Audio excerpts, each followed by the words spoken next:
program features live coverage of an African safari and may include animal kills and carcasses. Viewer discretion is advised.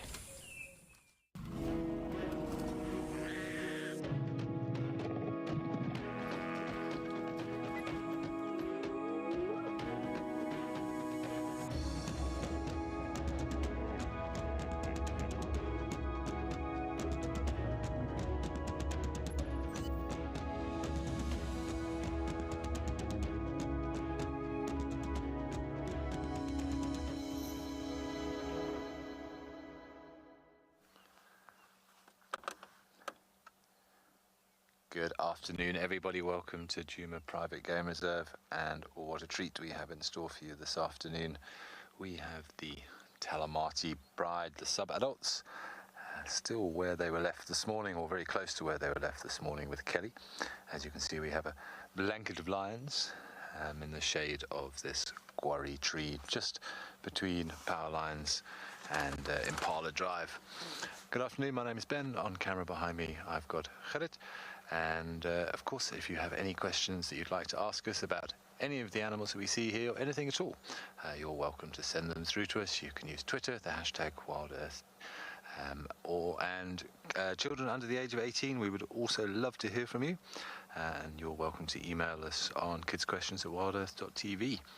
Otherwise, you're welcome to download the app or head over to the website. But yeah, what a lovely afternoon. It's a relatively pleasant sort of mid-20s this afternoon. There's quite a few clouds in the sky, but the forecast is for it to clear up.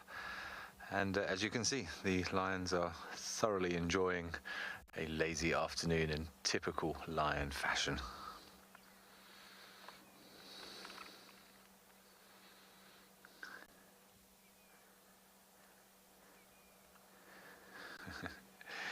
Bellies exposed. Trying to see if they've eaten. They certainly haven't eaten since this morning. Obviously I didn't see them this morning, and Kelly didn't mention they looked particularly fat, so whether they ate anything last night I'm not too sure.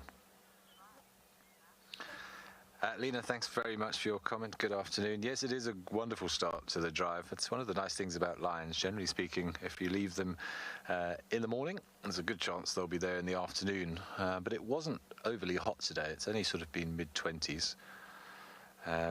So we thought maybe we would swing past here on the off chance that something wandered past that attracted their attention. There are quite a few impalas and a few wildebeest in this area, but it doesn't seem there's been a whole host of activity here this afternoon.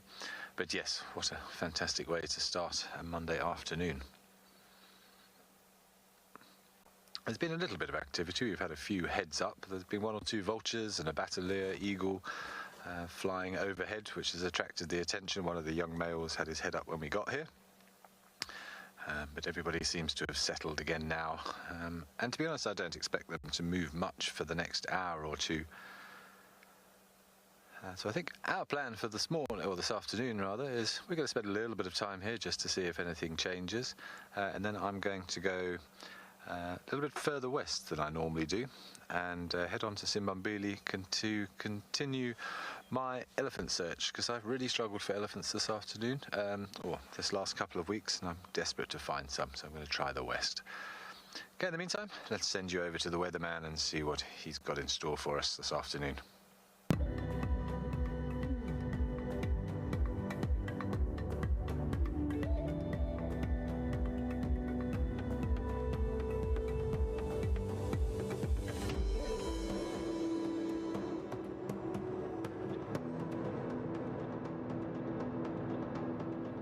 Good afternoon, everybody. As you can see, we've got a beautiful brown snake eagle right on top of that dead tree. But I'm also so excited to see that Ben has relocated on the Talamatis for this afternoon's drive.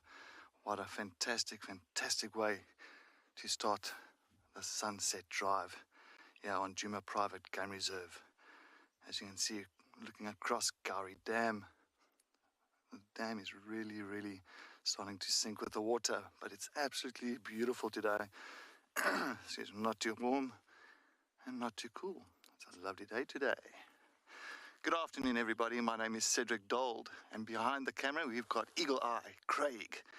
So yes, well, I'm back again after my leave. Really had a good time down in the Western Cape.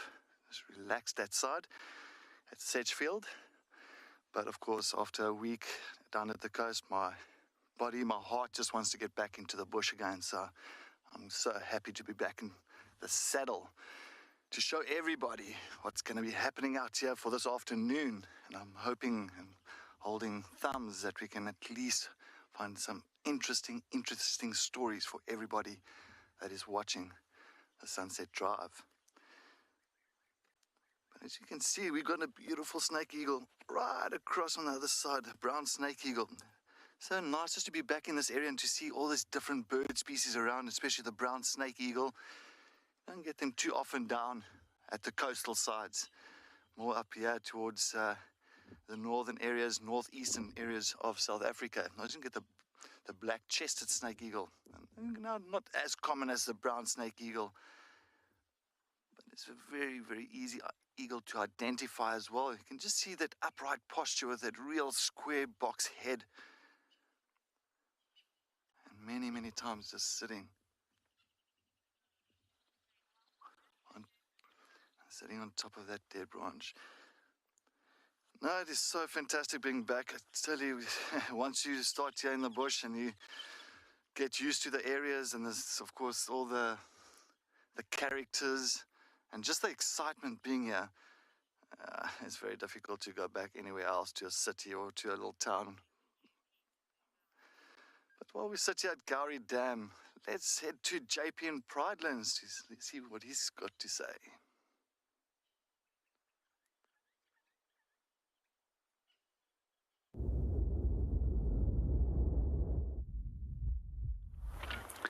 Good afternoon and welcome to Pridelands. At the moment we're watching a giraffe with a big itch, and at the moment he's busy scratching himself, although he lifted his head just before the cameras came to him. So my name is JP Leroux, and behind the camera we've got Paul, and right over there we've got a southern giraffe. In this case is a subspecies which is actually known as a southern African giraffe, which is one of two subspecies of giraffes we find in the region. I'm just going to quickly reverse and see if we can get a better view on him. And at the same time as I'm reversing, if you ever wondered how many species of giraffe there is, I consider that there's actually approximately 4 species with a number of subspecies that falls underneath that. I'm just going to move quickly back. I hope that's going to work. Here we go. Decided he's lost his itch and he decided to go and feed again. And the tree that he is feeding on is a tumbwiti, which is one of the toxic plant species out here, which I've also seen Impala as well as both kudu browse on. Let's see what he gets up and how he uses that long tongue to actually just take off the leaves from the branches. Coming back to the different subspecies, each of these different subspecies and species actually have got their own unique coat patterns. And one of the things that has really come to mind as this giraffe was bending its neck downward earlier on is the amount of neck vertebrae that they have. And if you've ever wondered how many vertebrae they have, it's 7 for the neck, which is the cervical area, and for the thoracic area it's 12. And then for lumbar and the circum, it's both 5 and 5. And eventually, if you go down to the coccyx, it's 4, precisely the same amount of neck vertebra and vertebra that we have throughout our spine. And all mammals have that same configuration, but in their case, it's much more elongated. But there is a few special adaptations to some of their vertebrae, especially the atlas and the axis, and that enables them to tilt their heads up to a 90-degree angle. Instead of looking straight forward, that gives them that little bit more reach. And especially if they still use that 45 centimeter long tongue, they can pick up leaves just over 5.8 meters in height off the tip of the branches. And the tongue itself is also prehensile and just simply strips the leaves off while they're busy feeding on it. Another thing that I do find particularly interesting about the neck is when it actually does bring down the neck, that is where the tension is then, the force is exerted by pushing it down. And an incredibly strong ligament that's tied between the neck and the shoulders then simply will just bring the head straight back up without any effort.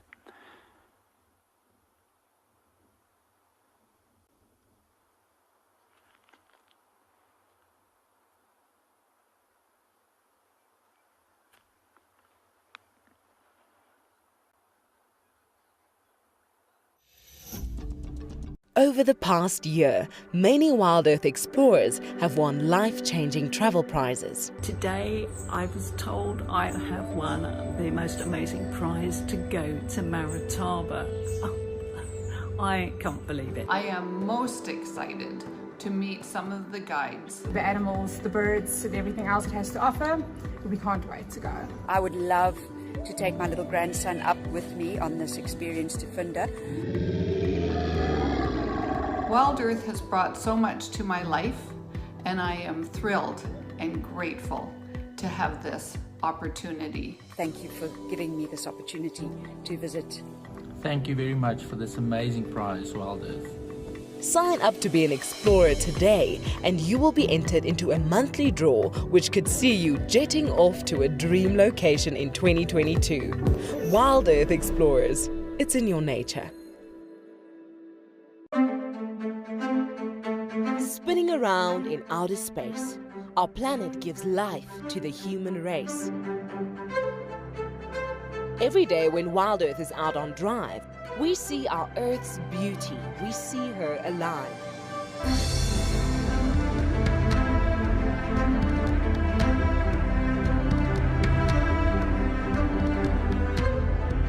We need our planet, that is true, but our planet needs us too.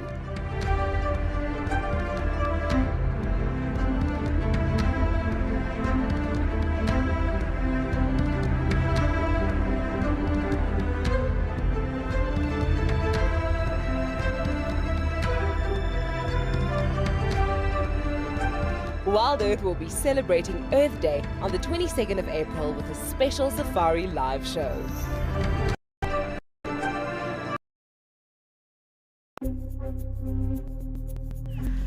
But I think that's him. I think that's the one I must. Okay, this is getting serious now.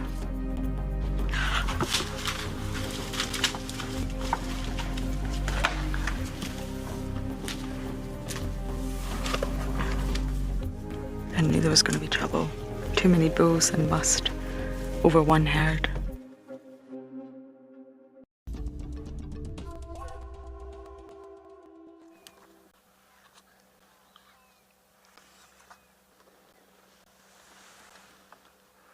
We're still sitting here with the or part of the Talamati Pride. Very difficult to give you an exact breakdown because we've just got a pile of lions in front of us in the shade of this quarry. We've got at least one sub-adult male and certainly a few sub-adult females, and I think we've got a couple of adult females here as well. It looks like there's at least 7. That's about as much as I can tell you at the moment. But with it still being very early this afternoon, it's only around 3 o'clock here in South Africa. These lions are very much enjoying a slumber in the afternoon. A lot of them with their legs up and their bellies exposed. It's just a way to potentially, if they did have a full belly, it can be a little uncomfortable if they lie directly on the belly. And also the white on their underside, you can see nicely the white on the inside of the thigh there.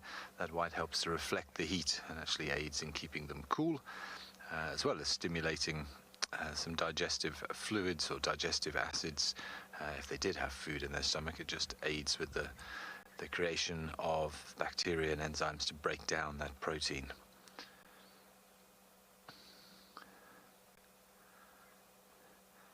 Not very ladylike, is it? But they look very comfortable, that's for sure. But there's at least 3 of them on their backs with their legs spread to the heavens.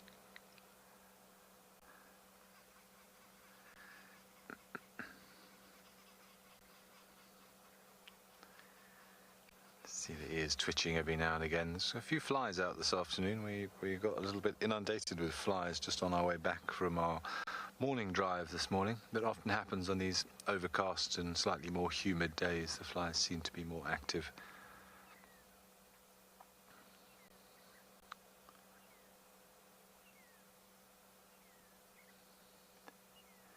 can just see ears twitching. I read something interesting about eyesight, just to go off on a bit of a tangent the other day. I was reading up on sort of the difference between birds of prey and predators' eyes and our eyes. I'll come back to that. Kate, a hierarchy in terms of how they eat? Absolutely they do. If there are males present, the males will eat first, even if they were not involved in the hunt. And just to dispel that myth, males are quite capable. Oh, look at that paw. Males are quite capable of hunting for themselves, and they do hunt for themselves when they go off on their own on territorial patrols, and especially if they're nomadic and haven't yet established a territory, they're quite capable of hunting for themselves. But if there is a male present, they will eat first. If it's something big, of course, the whole pride, including the males, will eat. But if it's something small, then the males will claim that kill for themselves and take precedence. I've seen lionesses kill a warthog, get chased off by a male, and the male ate the entire warthog and left nothing for the females. Which sounds a little bit harsh, but if you like, it's his rent, I suppose, for protecting an area and ensuring a safe environment for the females to raise their cubs. So normally it'll be the males first, and then the females will eat, and then, I mean, the cubs will be in there as well, but if there's not much food, the cubs often don't actually get food, because the females are so voracious in their appetites as well, that they don't provision for the cubs and ensure that they get something. So the cubs have to learn to stick up for themselves, and feeding around the dinner table with lions can be quite an aggressive affair. And in fact, a lot of cubs don't make it through that first year, and quite a few of them do die of starvation because they just simply don't get enough food. It's very much more of a survival of the species rather than survival of the individual in lions. I've seen it before. I remember when I was working in the south of the sands, we found what was then called the southern pride, and they'd killed a blue wildebeest, and we had one female, and she had cubs, and she'd stashed them away. She obviously, the cubs didn't come out on the hunt, and by the time that the female had gone back to get the cubs and returned, the rest of the pride had completely finished the wildebeest, and there was nothing left for the cubs, which was a shame. Natasha, you're asking how many females are in a pride. Well, to be honest, a pride can be anything that's 2 or more. If you have more than about, I think a sort of the official figure is if there's more than 6 lionesses, then it's officially named or colloquially called a super pride. But the average will be sort of between 2 and 4, 2 and 5 perhaps. And then, of course, you've got cubs, and you tend to get a lot of cubs or juveniles of the same age, because the lionesses do tend to synchronize their births. And then, obviously, if the males are present, they will add to those numbers as well. And we do get quite large coalitions of males in some of these areas. Some of you may be aware of the very famous Mopocho lions that roamed this area quite a few years ago and have had a direct influence in one way or another on the majority of lions in this area. They were a group of 6 brothers who hung out for a while. And we had the Majingalons, which were 5, but 2s and 3s are very common. The most I've ever seen, that southern pride I mentioned, with all their cubs and the males present, I think the most we ever saw together was 23 lions, which was very impressive to watch.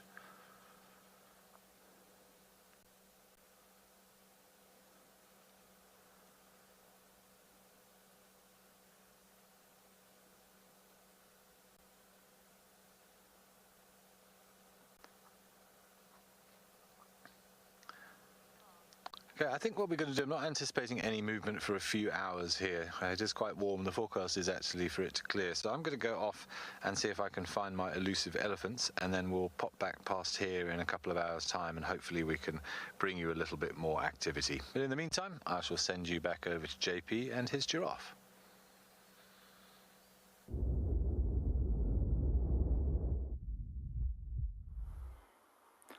Welcome back to Pridelands. We're still with our giraffe bull at the moment, and we're just watching what he's getting up to. Every now and then he'll start looking around, and he looks around slightly nervous this afternoon. And the reason is because it's simply windy, and that inhibits him from hearing effectively as well as smelling effectively. Just before the camera came to us, we actually were watching a giraffe in the far distance that he was actually looking at. It just always amazes me about how good their eyesight is. I'm just going to quickly move forward, see if we can get a better view of him. Paul, are you good there, or do you need me to move forward? Back. Okay, our giraffe is playing games with us. He's been staring at us all afternoon. At the moment that the camera comes onto him as live, then he starts moving off. Just going to sit and watch him through this gap over here. Let's see what he gets up to. one of the things that we've also been noticing today, especially with the wind being quite strong, is that they will be deliberately feeding into the direction of the wind.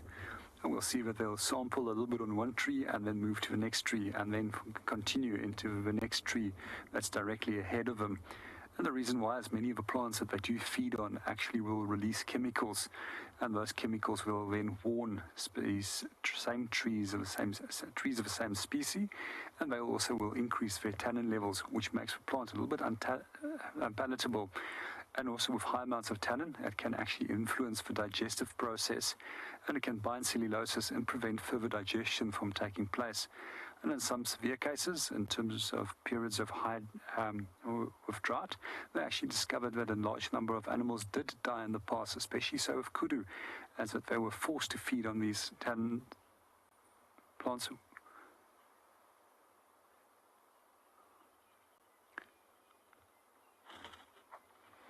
Sorry, we just broke up there for several seconds and I only heard half of that question coming through. I had something about giraffe or elephant. If we can just ask that can be repeated.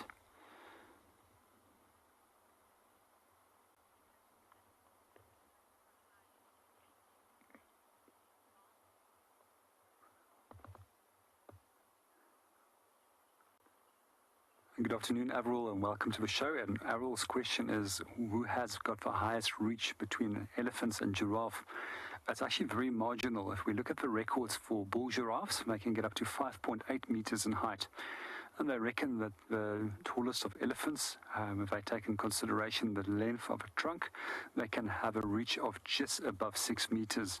So it's literally a 20 centimeters difference which they have in terms of maximum reach. But it's also be obvious that it's going to differ between individuals because not all individuals are equally sized. But we do find when it does come to the giraffes that the females are slightly shorter than that the males are, and males are slightly taller. So therefore we find in their case that there's actually very little competition. And we also tend to find that females will browse actually at a lower angle and bend their heads over or downwards, while the males will feed much higher. When it does come to the competition between both males and females, we also see that males generally have a junk food diet and they simply focus on as much as possible, as quickly as possible. And then they go and indulge in other activities which giraffe bulls will normally indulge in, and that's normally fighting with other bulls and looking for females. In the case of the females, they will tend to go for more nutritious parts of a plant, as that they always want to be in optimal condition. And the reason for that is simply that they can go into estrus.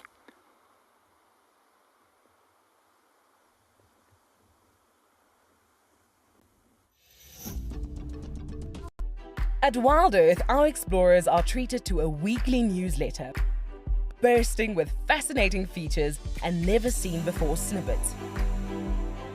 Recently, we have added some brand new sections which we think you will love. Find out what happens behind the scenes with our crew when they are not live on WildEarth. Have a giggle at our moments of the week from both Safari and Penguin Beach. And Ranger Eric answers your questions with fascinating and in-depth explanations as to the whys and hows of nature. Wild dogs coming out of, or the puppies coming out of the den site making those very high-pitched noises. All of this and more delivered to your inbox every week. So what are you waiting for? Head over to our website, sign up to be an explorer, and join the adventure. WildEarth Explorers, it's in your nature. I think there's just so many wonderful things about elephants, and because they've got large space requirements, when you're conserving elephants, you're automatically conserving all the other smaller species that share the landscape with them. In 1996, my mother and I started drawing individual elephant ear patterns, so that's the margin of the ears. Elephants Alive is a South African Based NGO that conducts research on elephants and works where elephants go. Elephants have taken us from South Africa to Zimbabwe, Mozambique and Eswatini as they forge vital corridors connecting protected areas at landscape level. We've been going for 25 years, collaring elephants, developing individual elephant IDs, and we've also got a really big project where we protect large trees from elephant impact. And then we've also got various community outreach. Our aim is to ensure the survival of elephants and their habitats and to promote harmonious coexistence between elephants and people. Myself and Sebastian were looking for the Birmingham Pride sub-adults, and we just found them stealing a hoisted baby Impala carcass out of a tree. This is incredible. It's the first time I've seen one of these youngsters. Whoa! Quite a good chunk there.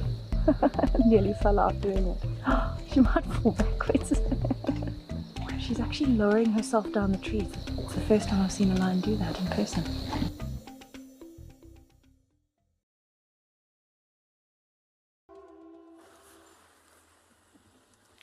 Yes, welcome back.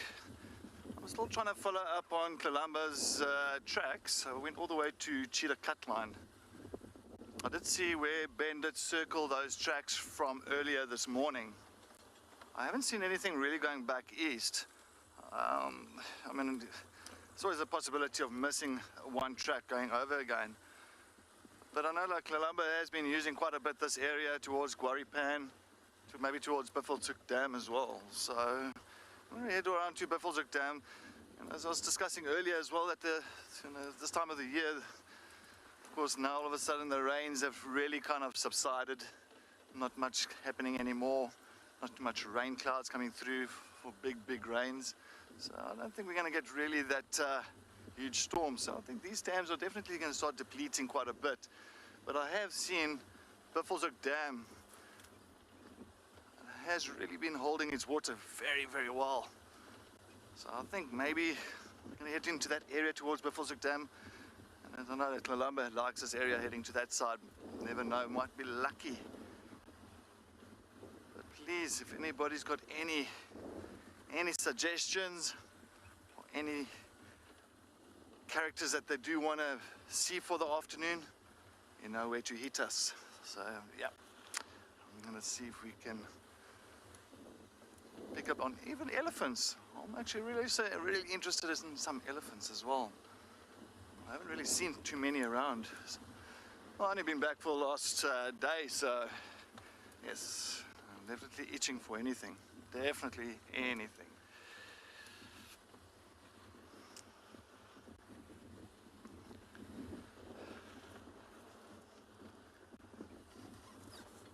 So we're here in Gwaripan next to us now.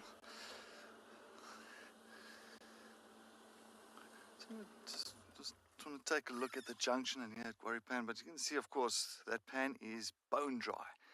Bone dry. Not even enough mud to wallow in. So yeah, no, that's definitely, nothing's going to come around here for a drink. So I'm going to head maybe further down towards Buffelshoek Dam and continue. We shall continue. On we go. Talk about some mud and all that. I know, now Tristan's a very good friend of mine, and we used to call him, and gave him a nickname back in the days this side, and we used to call him Budgie.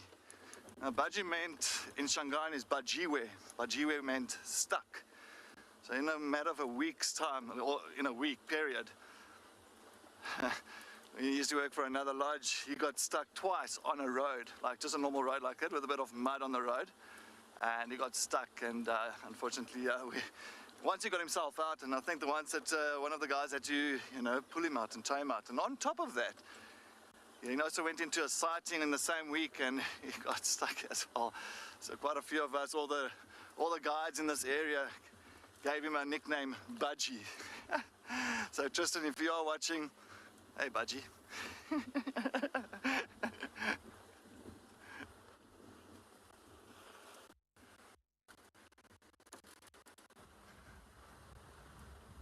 Head to JP and see what's happening at the dam and Pridelands.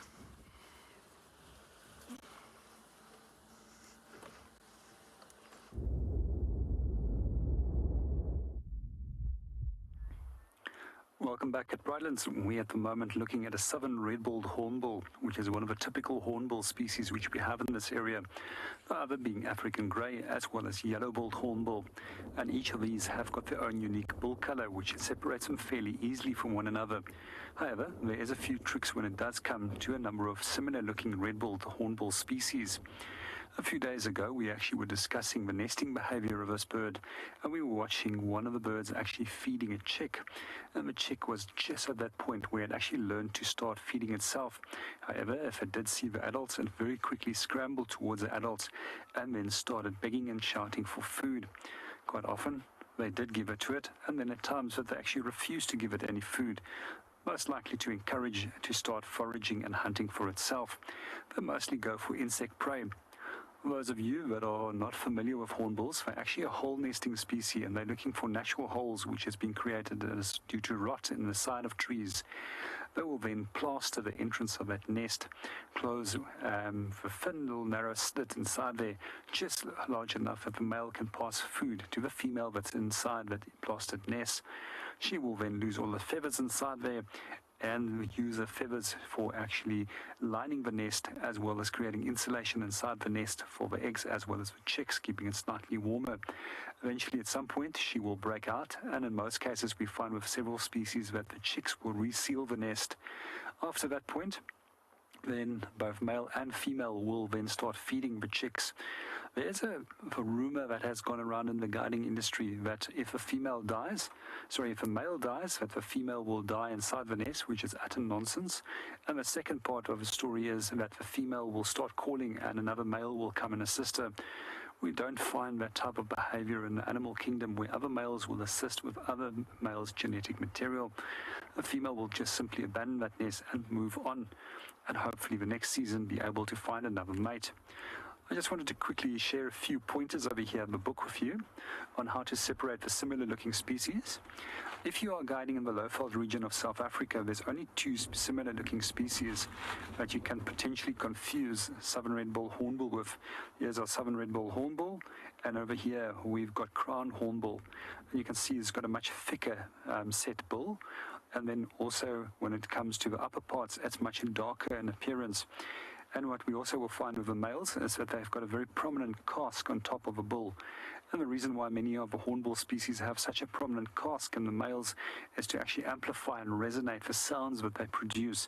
So that just enables that sound to travel much further and be much louder when it does come into proclaimed territories or in terms of communicating with one another.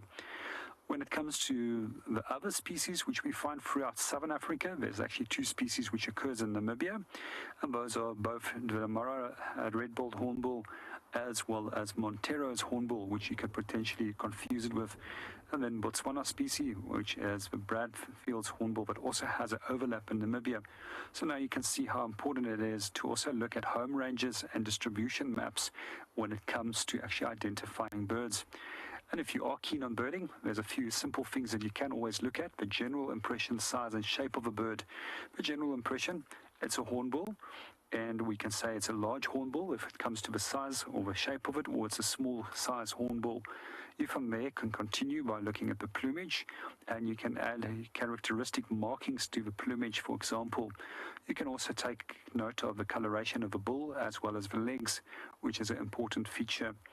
And then lastly, certain birds also have very distinct behaviors which you can use in your favor to actually identify that species. It might be the way that they fly. It also might be their social groupings in which they are found, or specific behaviors such as wing flicking or fanning their tails, or hopping or gliding. Behaviors which they might actually display. But for me, the most important one to study is always bird call. And if you can take your time to spend with listening to bird calls and study a few of those at a time, and effectively add a few more on, you'll become very quick and very effective actually at locating different birds, and especially rare ones and ones that skulk. Well, we're going to hang around here a little bit longer. Let's go and see what Ben is up to.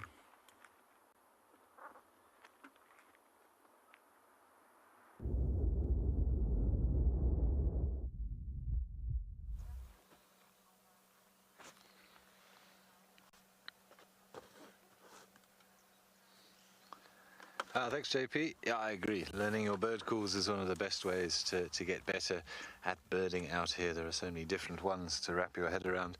We do have a herd of antelope. We've got a lovely breeding herd of Impala here. They've been frolicking around in the grass. Looks like we've already, in this sort of situation at least, got a more classical social structure that we would prefer for this time of year. We've got a group of probably 20 or 30 females with some young, which will be about 5 or 6 months old now, or 4 to 6 months old, that were born recently. And just see one territorial ram. You can just see him, his horns peeking up above the back of some of the other ones there. So with the rutting season pretty much upon us now, he will be most likely to be the dominant male of this area, and he'll try and hold this territory, which is a nice area. There's a little pan, what's called one-eyed pan, just up the road from here. You've got a nice open area which is perfect for these impalas. So they've got some good grazing and they've got shelter close by with the tree line, so this would be a fairly highly sought after territory. But it is unlikely that this male will hold this territory once the full-blooded rut kicks in the next few weeks. He'll probably only hold this territory for maybe a week, 10 days perhaps, before he is usurped and overthrown by a younger, fitter male, as it happens quite regularly during those 6 weeks. Sammy, afternoon Sammy, thanks very much for that. I've personally never seen an impala kill another impala during the rut, but the fights between them can get very aggressive. I think JP was mentioning earlier that they sometimes do break horns, and we do occasionally see unicorns here with the one-horned impalas. But those horns are a lot sharper and a lot harder than maybe is translated by the camera. And if a fight does get nasty and one does get the advantage, a swift stab from one of those, and yes, it is quite possible that one can kill another one. I've never seen it myself, but it certainly has happened. Generally speaking, they'll lock horns and it becomes almost like a test of strength. You can see the ridges on the horns there, and they will lock horns and then they will twist slightly and those ridges lock together, and it becomes a question of who can sort of push more, and one of them normally relents and runs away. But with two equally matched males, if one does get the upper hand, then yes, and eyes can be lost and all sorts. It can get quite aggressive. But generally speaking, impalas, as most antelopes, are pretty good. They realize that if they are losing, then rather accept defeat and run away and get back in the gym and improve yourself and come back and have another crack in a week or two's time.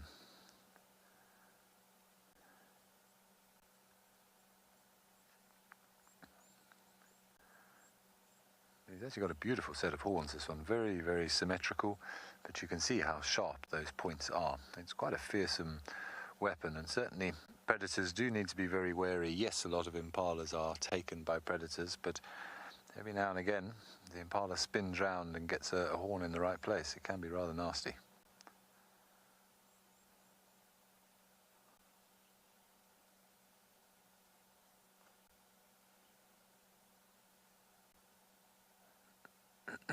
Excuse me. See, look how low down he's feeding as well. Impalas have like a split upper lip, a little adaptation they have which allows them to feed on very, very short grass, and the shorter the grass generally the more nutritious it is.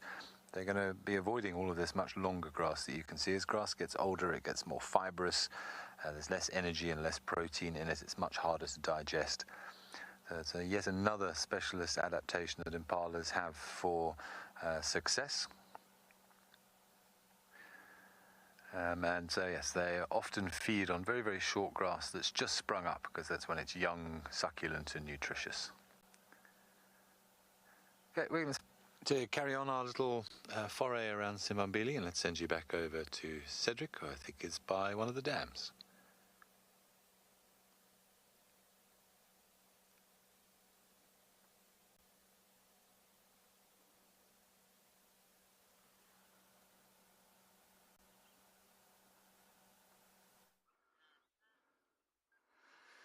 Yes, welcome back. I'm just sitting here at Buffel's Hook Dam. Now, Buffel means buffalo. Oh, look who we have here. A lovely, lonely male buffalo, Cape buffalo.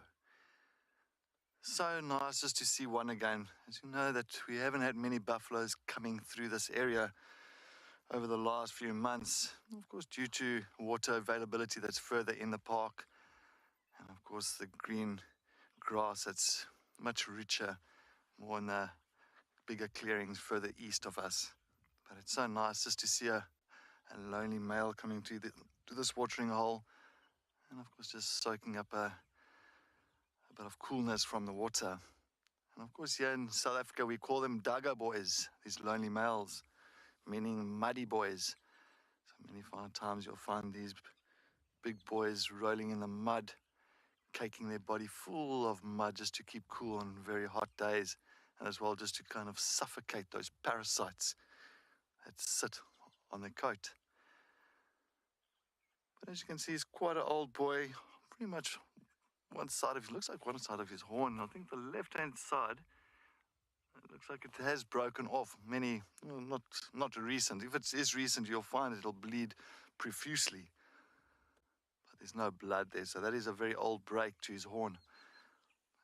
He doesn't know that these old boys, they kind of break away from those big breeding herds at around about the ages of 19, 20 years old. And they do not really have that stamina like the younger boys that's part of the breeding herd. These guys will break away, sometimes joining bachelor herds. Most of the time will be actually bachelor herds. The whole idea of the bachelor herd is the other males join each other and it's safety in numbers. So of course you know that the main predator is lions.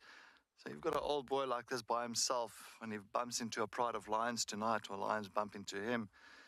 Of course the chances of him being taken down is much greater compared to if he had an army with him. In other words, if he had other males with him to really kind of push the lions off. But yeah, these guys, of course, the buffaloes will get around about to plus minus 25 years old. So of course you'll find that the last 5 years of their lives they'll spend with other males or by themselves, like this old boy, just kind of enjoying the wallowing.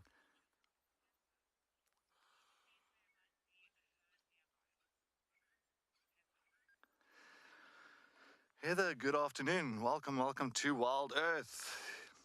Well, him being here at the dam doesn't mean that there is a herd close by. You'll find that these guys, they won't travel with those big herds. So if there was a herd close by, definitely sometimes you'll hear in the distance a bit of a grunting and snorting and that. Well, not even that. It's just that this guy is just, you can see that just by the age, you can actually just see by the horns. He is quite old, so he's not going to move around with those big herds. But I mean, if the herd does come through here, he will get interested. Don't get me wrong. That's why they are very aggressive, these old males, because they don't hang around with those big breeding herds. So of course their testosterone is much higher and they become really aggressive. So on foot they are the worst animal to really approach. But I mean, if a herd comes through here, he is going to show interest, but he won't move on with that herd. You'll find that the pecking order in those breeding herds is very high. So you'll find that the younger, bigger males in those breeding herds much more, they'll be more physical against him, because I mean his age is not it's not going to be counting for him. But it'll be nice to see those big herds coming through again. It'll be absolutely amazing. And that will happen now in winter. You'll find that winter time, once the grazing areas further inland becomes much less, of course the herds start splitting away and start breaking it up, and they'll start moving further away from their areas.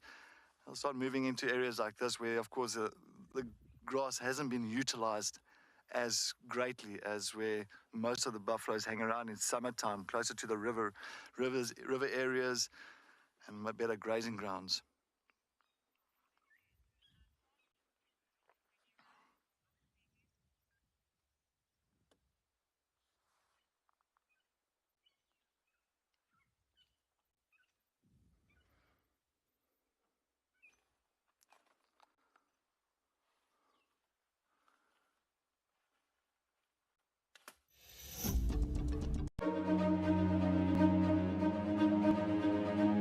Safari Guide of the Year 2022 is upon us. An event like no other, where guides from across the country join together to learn, share experiences, show off their skills, and tell tales of the wild. But it's not all fun and games in the African bush. This is a competition to see who is the very best of the best in the guiding world. If you are a qualified safari guide and have what it takes to go up against your peers, download the nomination form from the Fagasa website and send it to md@fagasa.org.za by the 31st of March 2022. Dream it, guide it, win it. The Endangered Wildlife Trust is among Southern Africa's largest and most established non-governmental conservation organizations. Our strategic vision centers on saving species, conserving habitats, and benefiting people. In 2021, the EWT secured habitats, reintroduced African wild dogs and cheetahs into reserves across Southern Africa, and created vulture-safe zones to reduce major threats to vultures, such as poisoning and electrocution. On the 3rd of March 2022, we celebrate World Wildlife Day under the theme Recovering Key Species from Ecosystem Restoration. Standing strong alongside our partners, donors, supporters and friends, the EWT staff have achieved remarkable gains for conservation. Thank you for helping us protect forever together.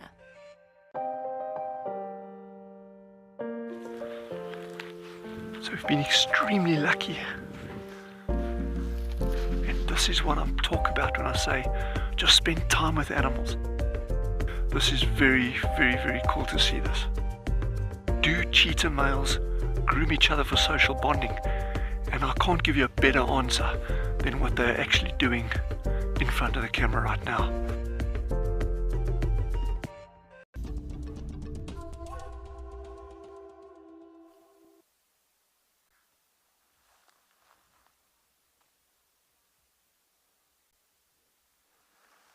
Well, I know Cedric was showing you a buffalo wallowing in the water, and we found a buffalo skull next to the road here just south of One-Eyed Pan, which was no doubt taken by lions, unless it was natural causes.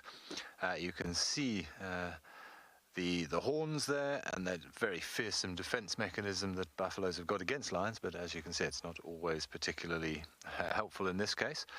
What I particularly wanted to show you though is that we have often told you that keratin, the substance that the sort of sheath, the horn sheath is made out of, is very difficult to digest, and we know that hyenas and lions create fur balls and things when they regurgitate hair, because it's also the same substance. Very few things in nature eat keratin, but there is a type of moth, and it is called a horn moth because for this very reason it does sort of eat the keratin on the horns, and you can see some evidence of it here. This is a piece of the buffalo horn which has been broken off, and I'm sure you should be able to see there's lots of holes in here where little larvae of this horn moth, whose genus is Ceratophaga, which means eating horn, basically, and the adult moth lays the eggs on the horn, and then when they hatch, the larvae drill into it, and then they sort of live in between the layer of the keratin and the bone, and they actually feed on the keratin. And when they defecate, they produce these sort of tubes, mixture of sort of silk and their own excrement, for want of a better word, or we should call it frass, really, which is insect droppings. And they produce these little tubes, and this is where they live and where they will pupate, and then once they've pupated they will come out as adults. So yeah, very few things in nature that do eat horn, but everything is broken down eventually. So there are even niches for eating keratin. So this is the horn moth. Often looks as if these horns have got dreadlocks when you find them when they've been sitting by the roadside, or once they've been decomposed. So it's a very slow process, but it does happen. But this is a nice illustration that you can see that this is a keratin sheath. This is hollow. The bone from the horn would have been in here. And this is almost a sheath that just slides on and off, which has become so decomposed it's come off on its own, well, from all the action around it. We're still here with the same area we had those impalas. I can hear they're alarming. I'm hoping that they're alarming at me, but just in case they're not, I'm going to get back in the car. I can hear the occasional snort. And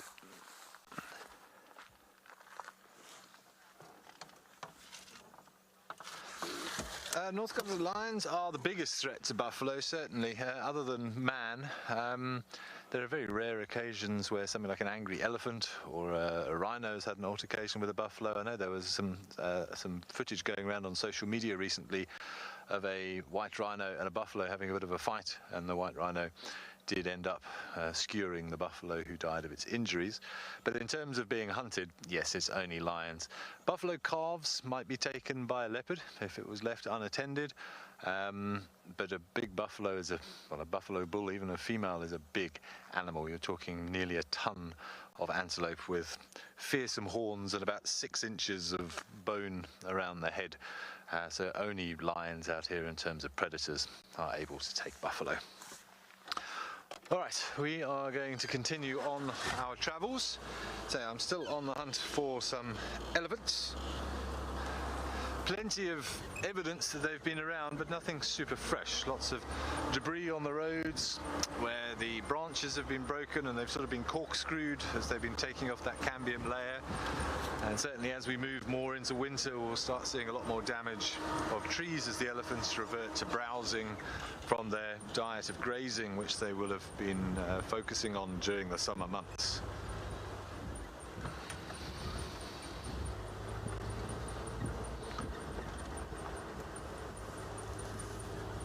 Now, I don't know the Simbambili property very well, but there's a beautiful big open area down here which I discovered yesterday morning. I don't, all the days blur into one here, but I'm quite keen to get there for sort of late afternoon because it's nice and open. I'm thinking hopefully you might find some nice grazing animals, maybe some zebra. We don't see zebra very often here, well, certainly not this time of year. The same with the buffalo. We haven't seen many big herds of grazers north of us in the Manuleti Game Reserve. They have a different type of substrate and therefore much more sort of open plains rather than the wooded areas that we have here. And they also recently burnt, which gave some great grazing conditions. Betty, the elephants go wherever the elephants want to go, to be quite honest. We had a lot of them over the last few months, but that was because the marulas were fruiting, and we have got a lot of established marula trees here. Because these private reserves, the greater Kruger, used to be a lot of farmland, there weren't big herbivores like elephants here to destroy the young trees and feed on the young trees. So by the time it became a game reserve, we had lots of established marulas which produced lots of fruit, and when they fruit in around sort of February time, the elephants all congregate here because of that resource. Once we get into winter, they will move into other areas, certainly, and a lot of them go north up to the Mapani thickets, the Mapani belts, because that's a very nutritious food. Even the dead leaves and the seed pods, the elephants do rather like that. And they'll also go towards rivers, just because there's more vegetation there and more water. Remember, they have very great water requirements. A big elephant bull needs somewhere between 100 and 150 litres of water every day, especially during the dry winter months. Not to mention potentially up to 300 kilograms of food on a daily basis. So they will become less sedentary, and they will become a little bit more nomadic, staying within a very large home range, pretty much following the food. If we knew exactly where they went, we would show them to you, but we have an influx certainly in this sort of middle of summer, and then they get a little bit less, but we go through periods. We'll have periods where we have lots of them again. Just over the last few weeks, the number seems to have dried up.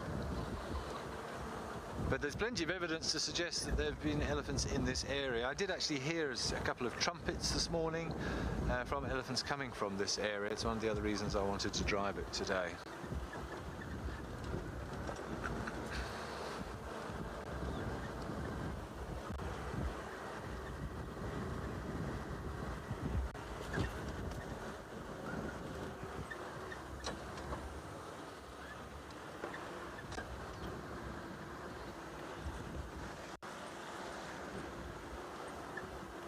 Alright, I'm going to continue on to this nice open area that I'm looking forward to getting to. In the meantime, let's head back over to Cedric, who I think has got something, well, that he wants to show you.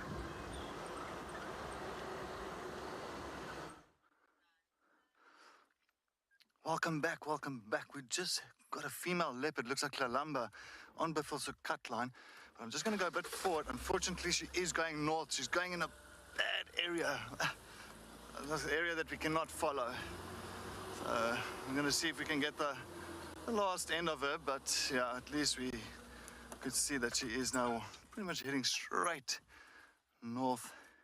Yeah, on Cheetah cut line, Buffelshoek cut line junction. So she's heading straight north, but no, but it looks very, it might even be, I couldn't see very nicely there. It was just a brief visual, but it looks like the number, or it could have been Tundi, but it looks more like Tundi because it's got that hanging, that skin that's hanging down. Like, you know, when a male, even a female leopard, when they get old, they start really kind of drooping with the skin. It starts kind of sagging a bit. And it looked like that, it looked like she had quite a bit of that sagging skin. And I know Tundi, because she's quite old, she's almost 16 years old, I know that she's got that real sagging. I mean, Tlalamba is still a very young female. So I think that was Tundi that went past there.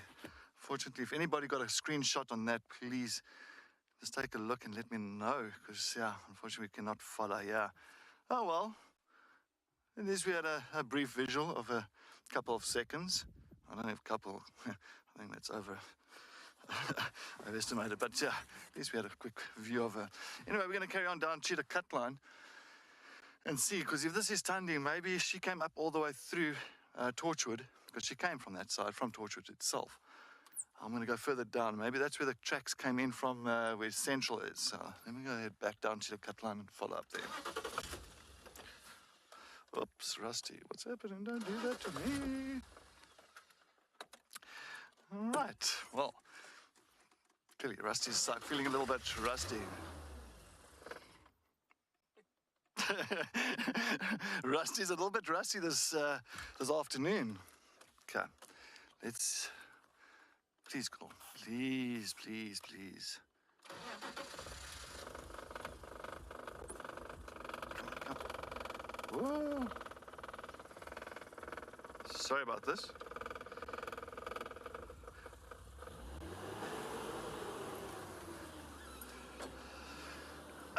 Sorry, FC, can you just go with that message again? I was just trying to get Rusty up and running here. It looks like Rusty just decided to have a little break.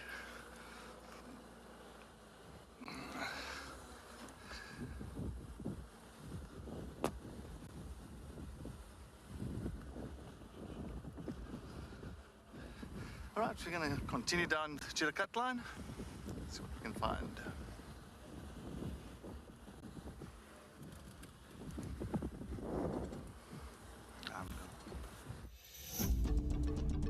Over the past year, many WildEarth explorers have won life-changing travel prizes. Today, I was told I have won the most amazing prize to go to Marataba.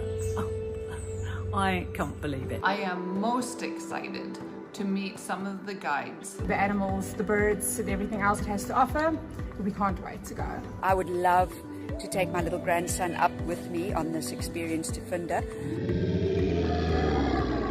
WildEarth has brought so much to my life, and I am thrilled and grateful to have this opportunity. Thank you for giving me this opportunity to visit. Thank you very much for this amazing prize, WildEarth.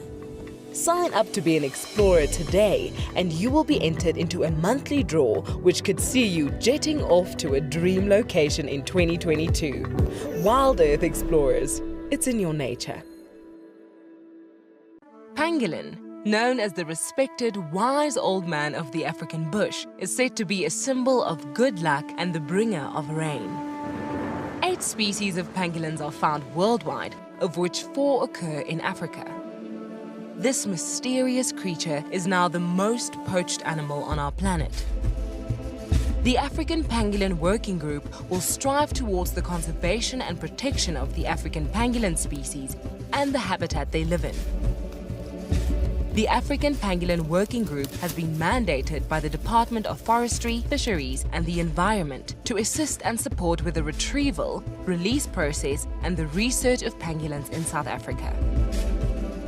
Each rescued pangolin is assessed, treated and rehabilitated by an experienced team of veterinarians and rehabilitation specialists.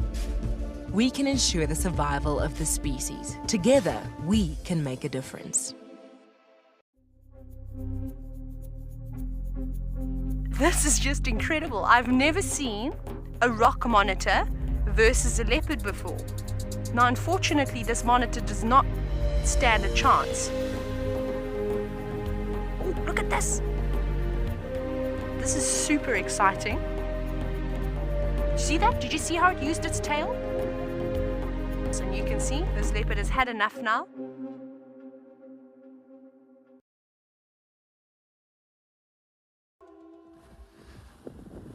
Yeah, just Craig and myself sitting here talking about that female leopard that we just saw now, coming to an analogy of the whole circumstances and where we are and the age of her. I thought it was first Lalamba, but Lalamba is not that old, because you can see that was the skin hanging on the tummy and all that. That's for pretty much an old female or even an old male. That does happen. And as well, it was definitely, I don't think it was as well a Tundi. Tundi is much smaller. Tundi is not so white around the eyes, because I know that when I first saw her, it was very white. And I know Tundi's got a very puggish face, just like Karula, same as Shadow. They've got all that typical puggish face, and very dark, and they're very unique. But Nkanyeni, I think one of the viewers as well said Nkanyeni, it could be Nkanyeni, and that is very, very possible. Last time I saw Nkanyeni was in 2012, 2013, when I was still working at a place called Nkoro. 2012, 2013, I remember they... Sharia, thank you. Yeah, I also think it's in Nkanyeni, definitely. As I said, the analogy to the whole thing, to me, so it makes sense. It is old female, it's bigger than Tundi. Nkanyeni's territory was this side, and I'm not too sure Nkanyeni's age. I think it's almost the same age as Tundi. I might be mistaken. I know when I was that side, if I have to really think back on then, she's also about 15. So that's about 14, 15, if I'm not mistaken, because I think she just took over this territory just after Tundi came into the area further south of us. So yeah, no, it's good to see that. If it is her, I'm sure it is, but I'll just, hopefully I can also get a screenshot of her, and then I've got a few photos back in the days of Nkanyeni, and I can just at least work out. And I mean, I saw one of her sons, the Torchwood male.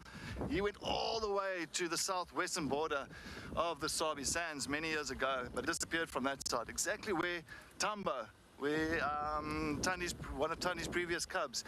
Tamba's also, he's all the way down in the same area where Torchwood is, or where Torchwood used to be, the young male, but he disappeared, but Tamba's still that side. So yeah, no, fantastic. I'm glad to see if it is in Nkanyeni. I'm almost like 98% sure on that now, because just putting one and one together here is good stuff. Good stuff. I'm very happy for that.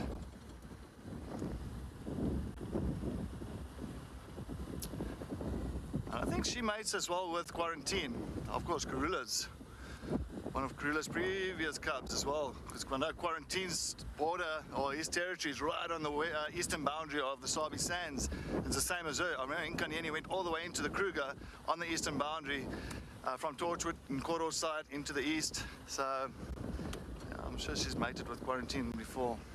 I don't know who's recent cubs in that. I've got to definitely try and, get back onto Nkanyeni's history in the last, say, several years. As I said, I didn't see too much of her, but I have seen her many years ago.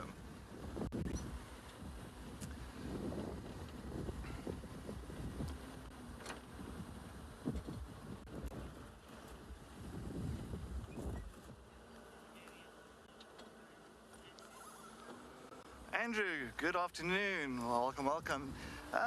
Is it possible for a leopard to come back into the area after a long time? Yes, I've witnessed that before. That's definitely the case. I remember there was a male leopard back in the west called Day One. Day One was a very well-known male in the west, and he got pushed out by a male called Ravenscourt and Nialeti, also in the western sector. And then they viewed him quite far away. So he was also around about maybe 12, 13 years old. So it's around at that age when they start becoming, they haven't got that body physique as the younger boys, younger males. And he got pushed out. And it wasn't long after that, maybe not long after, actually a few months after he's been spotted far in the southern side of the Sabi Sands, way off from where his territory was. It was several months later, he was spotted back in his territory, which he used to run. But of course he couldn't stay there because by that time the current male leopards that's there now and that pushed him out were way bigger than him and much fitter and much kind of, how can I say, feistier. And of course in day one moved away again, and we didn't hear much of him after that. So it does happen. So they do, because they know their area. So they sometimes take a second chance, maybe coming back into the area. Maybe you never know if they know that area. That's so.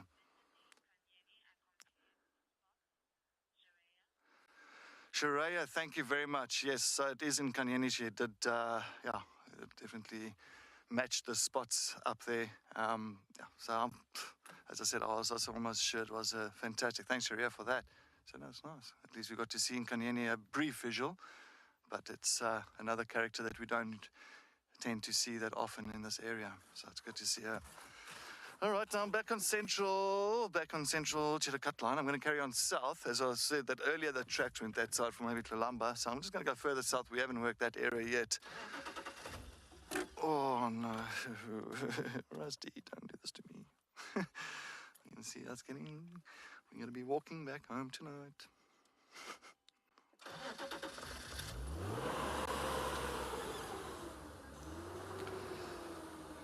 All right, so we're going to head back to Ben and see what he has found.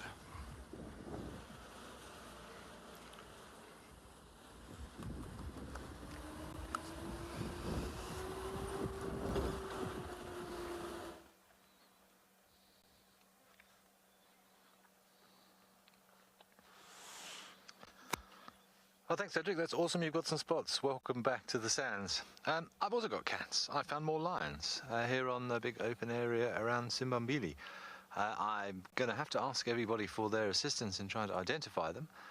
So I don't know the lions in this area, unless it's the other half of the Telemates.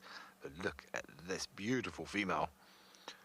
We've got 5 or 6 of them here slowly making their way across the open area. There's an Impala way in the distance. That I think they were just having a little look at, but I don't think they're going to have much good fortune here. But it just goes to show you never know what you're going to find at, was it about 3:30 in the afternoon, lions roaming across the plains. Special.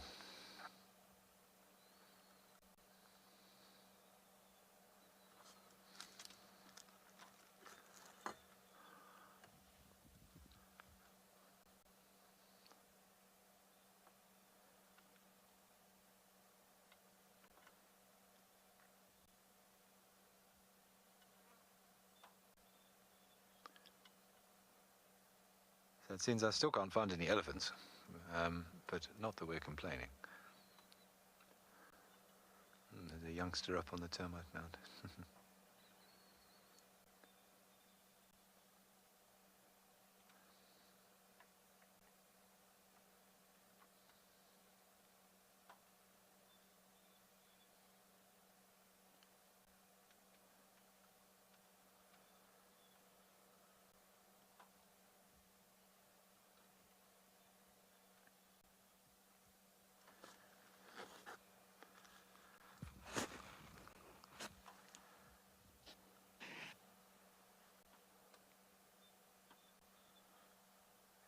See them, just amazing how they disappear just behind a few leaves. Of course, we keep talking about how the seasons are changing and the colour of the grass is changing. That's one of the reasons that a lot of these cats are this beautiful fawn colour.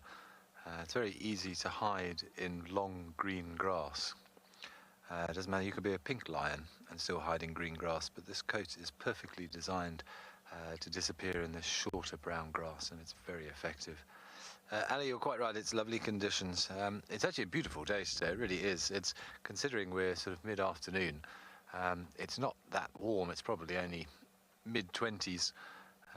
So that's probably one of the reasons that lions are moving around. But as we saw earlier with the telemates that I saw, they were enjoying a very lazy afternoon. These ones are on the move, but every pride is different. I remember I used to work with a pride many moons ago now called the Shingwetsi pride. No, it wasn't the Shingwetsi pride. Shimungwe pride, there we go. And we would often find them moving around in the middle of the day, 12 o'clock, in the middle of summer, 40-something degrees, and they'd be wandering around and hunting things. So every pride is different. I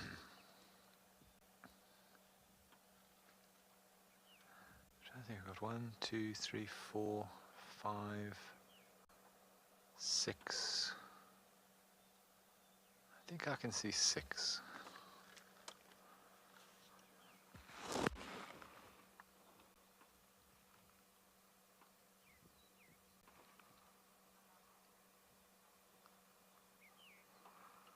I've had a few shouts for the Nkuhumas. I don't see any cubs if it is the Nkuhumas. I've got one young male here as well, who looks to be around 2.5-ish. I suppose it's not impossible. It could be the telemates I saw earlier. We're not a million miles away from where they are in a straight line if they did get mobile soon after I left them. But I don't see any cubs if it is the Nkuhumas, but I'll let you know if we can find anything substantial, or comprehensive I should say.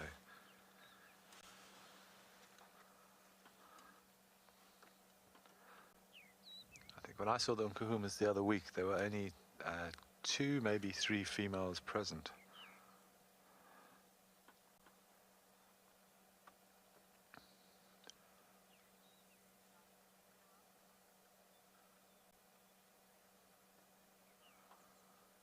Yeah, well, it sounds like quite a lot of you, Giraffe Girl as well, telling me it is the Nkuhumas, so I will take your guys' word for it. Well, whoever they are, it's fantastic. We've got lions, it's open, it's warm, it's sunny, the light is fantastic. It is a good Monday, that is for sure.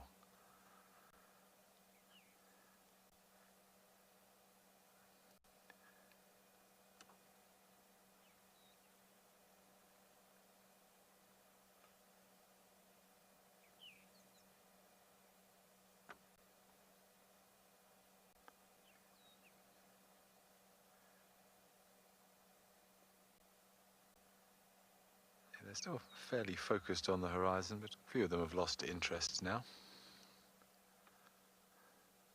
Okay, we're going to stick with these lions and see what they do over the next few minutes, and I'm sure we'll keep you updated.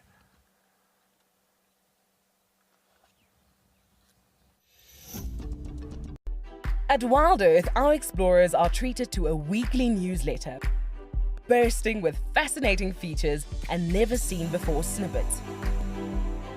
Recently, we have added some brand new sections which we think you will love. Find out what happens behind the scenes with our crew when they are not live on WildEarth. Have a giggle at our moments of the week from both Safari and Penguin Beach. And Ranger Eric answers your questions with fascinating and in-depth explanations as to the whys and hows of nature. Wild dogs coming out of, or the puppies coming out of the den site making those very high-pitched noises. All of this and more delivered to your inbox every week. So what are you waiting for? Head over to our website, sign up to be an explorer, and join the adventure. WildEarth Explorers, it's in your nature. Free Me Wildlife as an organisation is a value-adding service to the communities of KwaZulu-Natal. We are a professional wildlife rehabilitation centre. We work with compromised Indigenous wildlife, and our whole goal is to return these animals back into the wild as wild animals. To get involved with this initiative, go to our Facebook page, Free Me Wildlife. Alternatively, you can go directly to our website, freemewildlife.org. We hope you get involved, and thank you so much for your care and support out there.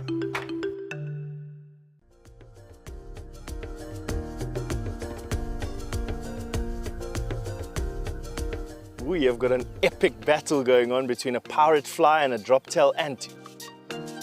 Look at that, look at that.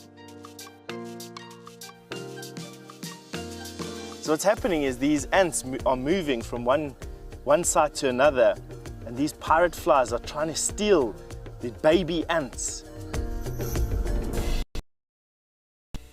I was taught to track by my grandfather. His name was called Jack Chidulu, the first tracker in Sabi Sand, who the first tracker to habituate leopard.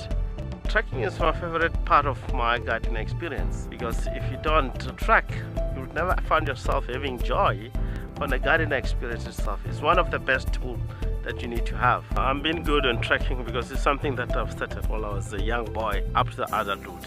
My tips to all new guides: we have to respect the wildlife.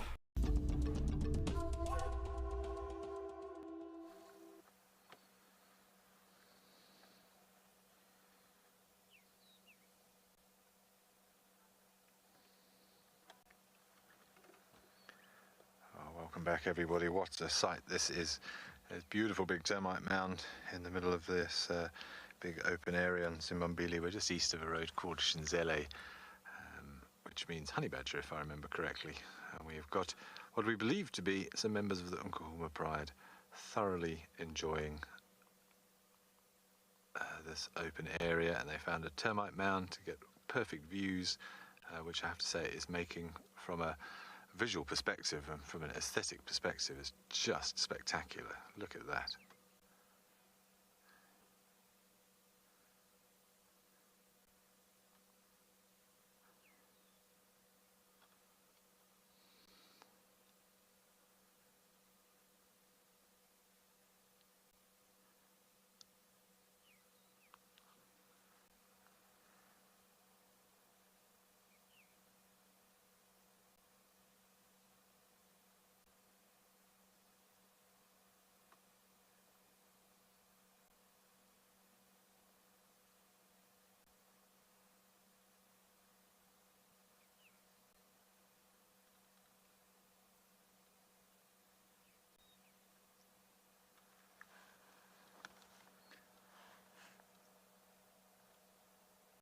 Spectacular images.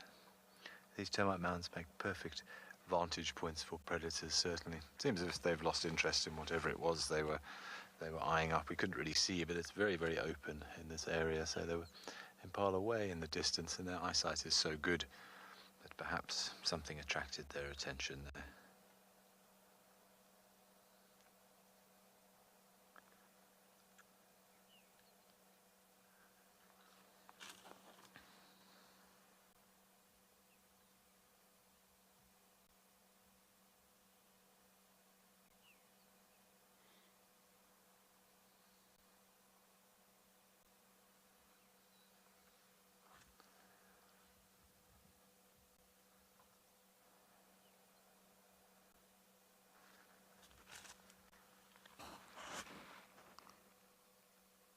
Like a youngish male on the top with a big nick out of his left ear, by the look of it.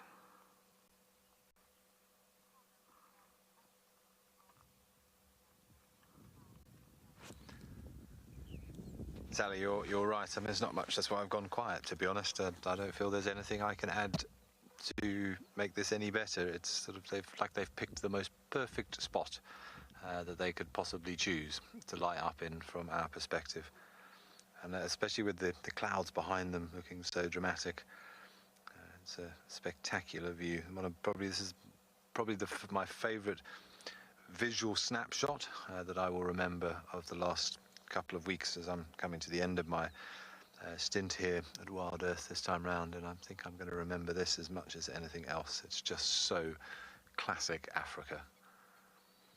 It reminds me why I do this job. Very special. And the fact that we can bring it to you watching from all over the world makes it even more special.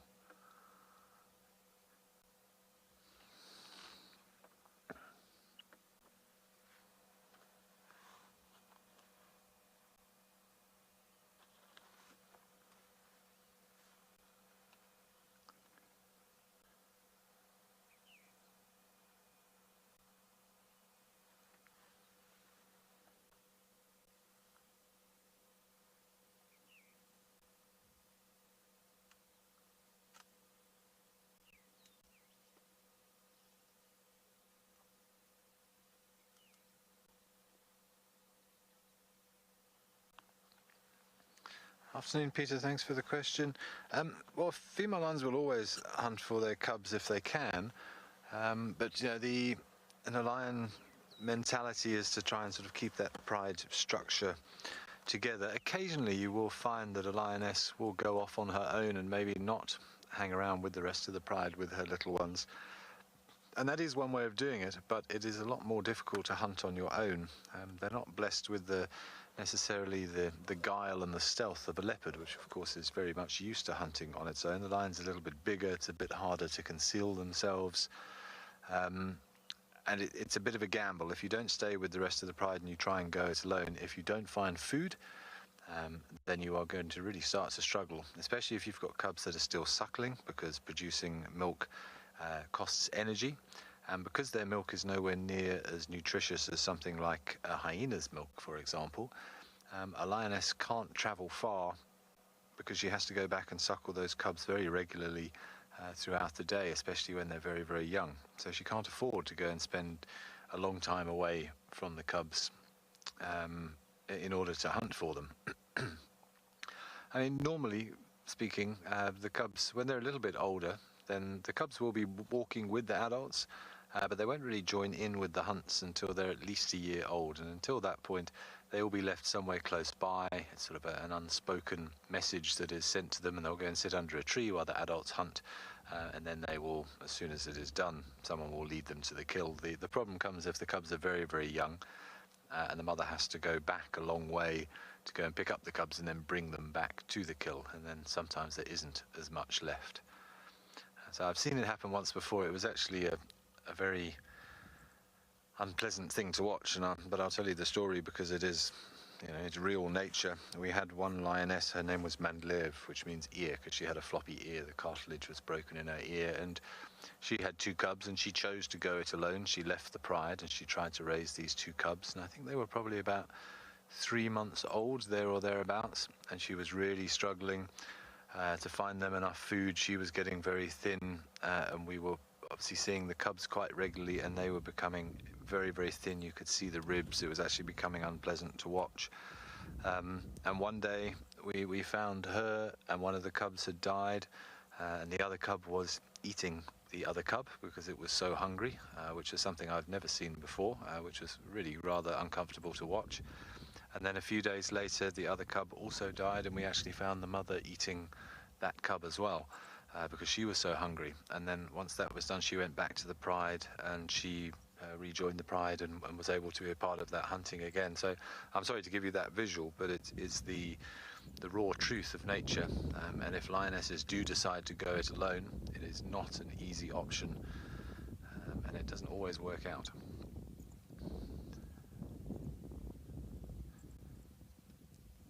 But I would like to add, she did successfully raise multiple litters of cubs whilst I was watching her. So I think maybe she learnt from her mistake that time. But on a more cheery note, how spectacular are these views?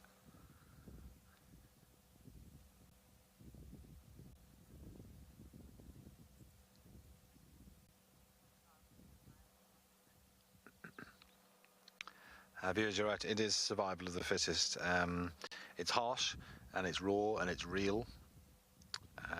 But what has to be done sometimes. And yeah, it's actually one of the hardest parts of this job, I think, is watching those sorts of things happen. You want to help. Your instinct is to help and to try and make life easier, but we are not here to help. It's about the individual species and their survival, and individuals and their survival, and you know, we affect the lives of these animals so much just by being around them and by removing their habitat and interfering with their behavioral patterns, their migratory patterns. I think we owe it to them to leave them to do their own thing at times, as harsh as it is and as difficult as it is. And I'm sure I speak for many guides out there that I've been involved in various sightings where I have been moved to tears. You get very attached to these animals, and then when you see the hardships they go through, it's difficult not to feel those emotions. But in the meantime, we are going to sit and enjoy this spectacular view, and I'm sure you'll be back with us soon.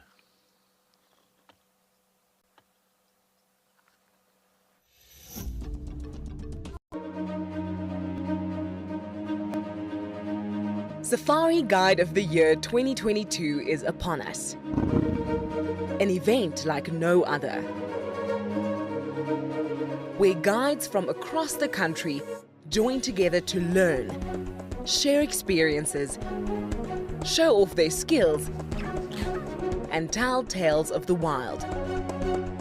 But it's not all fun and games in the African bush. This is a competition to see who is the very best of the best in the guiding world. If you are a qualified safari guide and have what it takes to go up against your peers, download the nomination form from the FAGASA website and send it to md@fagasa.org.za by the 31st of March 2022. Dream it, guide it, win it. Spinning around in outer space, our planet gives life to the human race. Every day when WildEarth is out on drive, we see our Earth's beauty, we see her alive.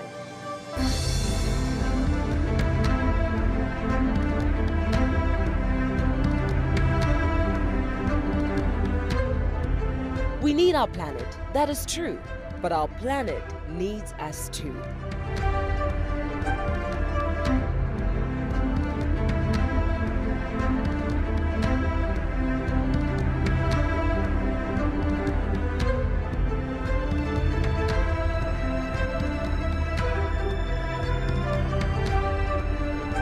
WildEarth will be celebrating Earth Day on the 22nd of April with a special safari live show.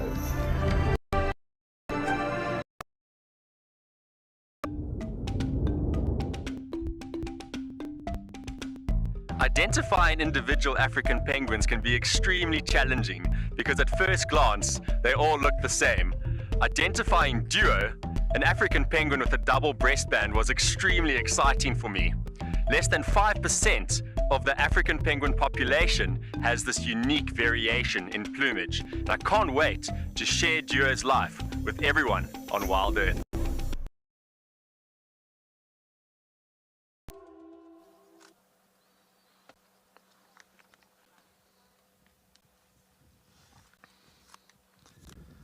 Looks like one of the sub-adult males has joined the rest of the family up on the termite mound. I think as the sun starts to get lower in the sky, you can really see the light glinting off their eyes. I keep saying it, but it really is a spectacular sighting. I can't get over it, to be honest. It's calendar stuff, and especially with the clouds behind. Thankfully, where the sun is to my right, as they're looking east towards the sun, there's clear blue skies, and we've got these rather dramatic cumulus clouds forming behind them. I think it's giving so much depth and dimension to this shot. It is absolutely outrageously beautiful.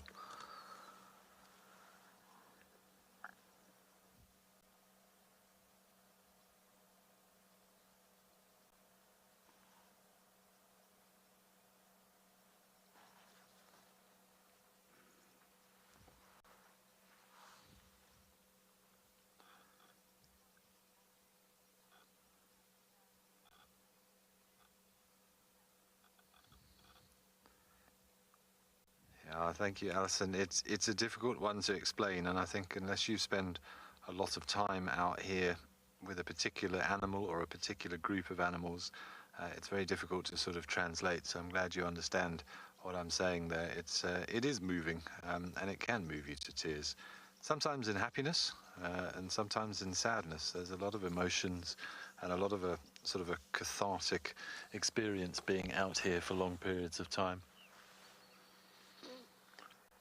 It is a bit of a soap opera. We don't want to anthropomorphisize it, but you do get strangely attached to these animals.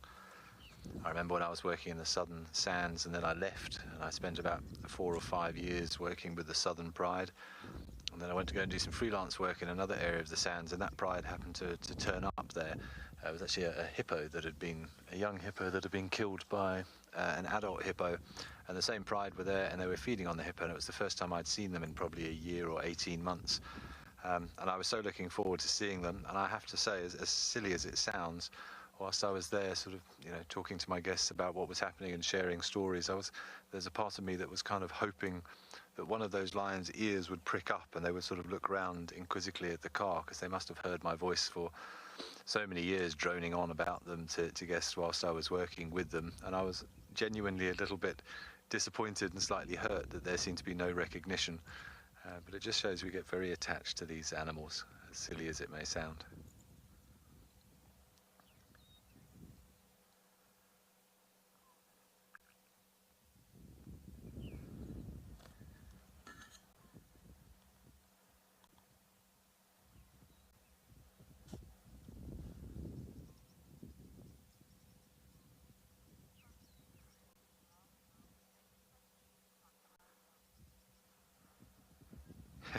Thanks, real Giraffe Girl. Yeah, it does look a bit like Pride Rock. It's the Simbambili equivalent of Pride Rock, but there's lots of these massive termite mounds in this open area that I can see from here.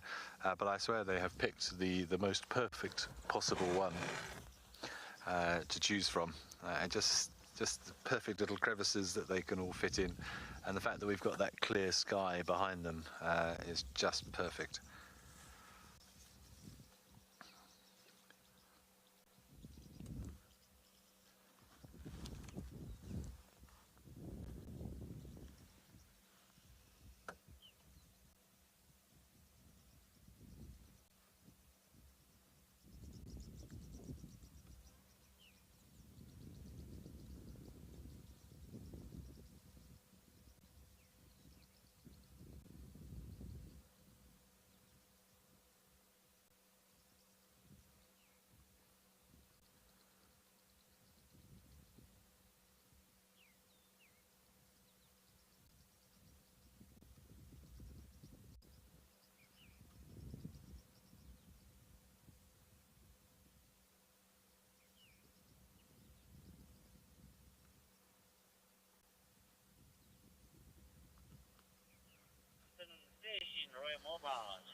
Excuse me, Veers.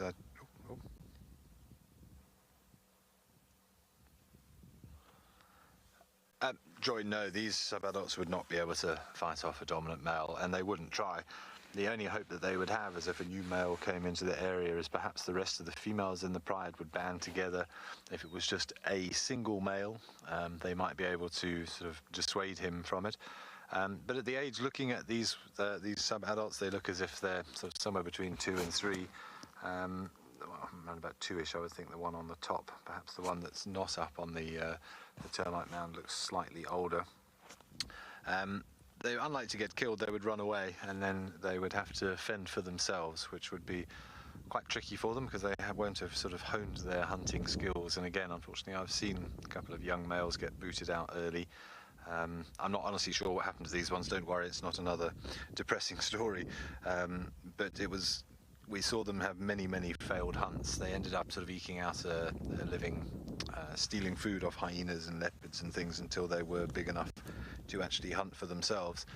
But yeah, females can band together and chase away males, but these guys, they respect a big male too much. They wouldn't put up a fight, they would run.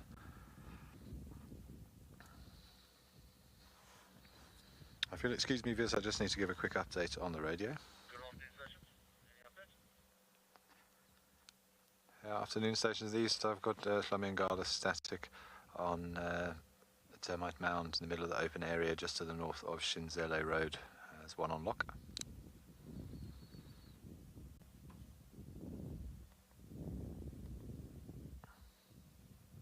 Copy, which station is it? It's Ben, WildEarth. Right, yeah, we will come there a little later, but thanks for that.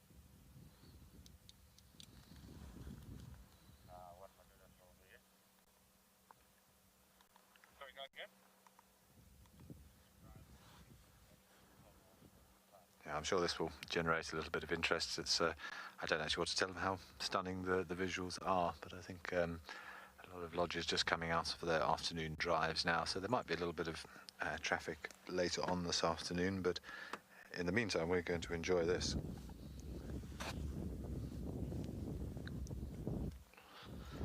Benedict, in terms of identifying lions, well, it's not quite as reliable to use the spot patterns on the whisker line like we do for leopards.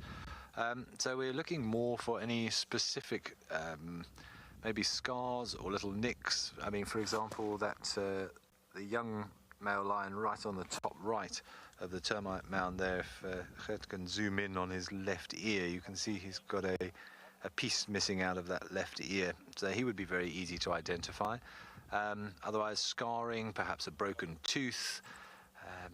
Otherwise, again, it's easy for me to say, but when you spend time with these cats, you start recognizing individuals. Just like we have different faces, they also have different faces and different body types.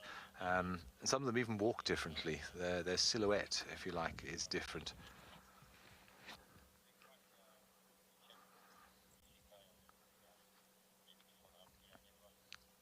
Otherwise, a little bit of change in pigmentation. Oh, look at that one's eyes on the left in the sunlight. Wow. For example, we saw Swazi, one of our male hyenas, the other morning, and Gert pointed out to me that he's got a little pigmentation problem in his nose. He's got a little pink spot on his nose. That would be a nice, easy way to recognize him. But you can see that nick clearly out of this little one's left ear now.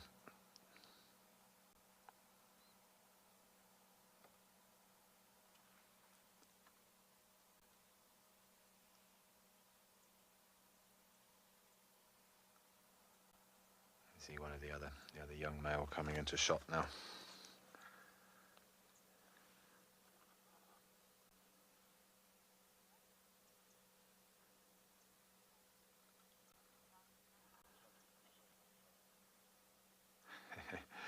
Okay, let's send you over to JP, as I think he's at one of the dams, and see what animals he has there.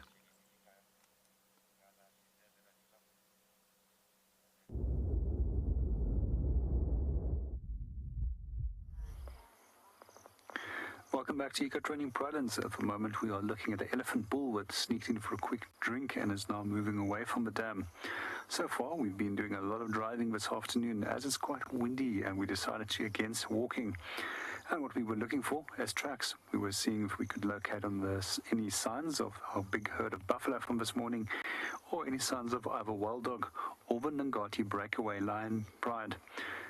And then we decided, let's come and have a quick look if we can find elephants, as that we haven't seen a single elephant so far today. And as we arrived, we got lucky.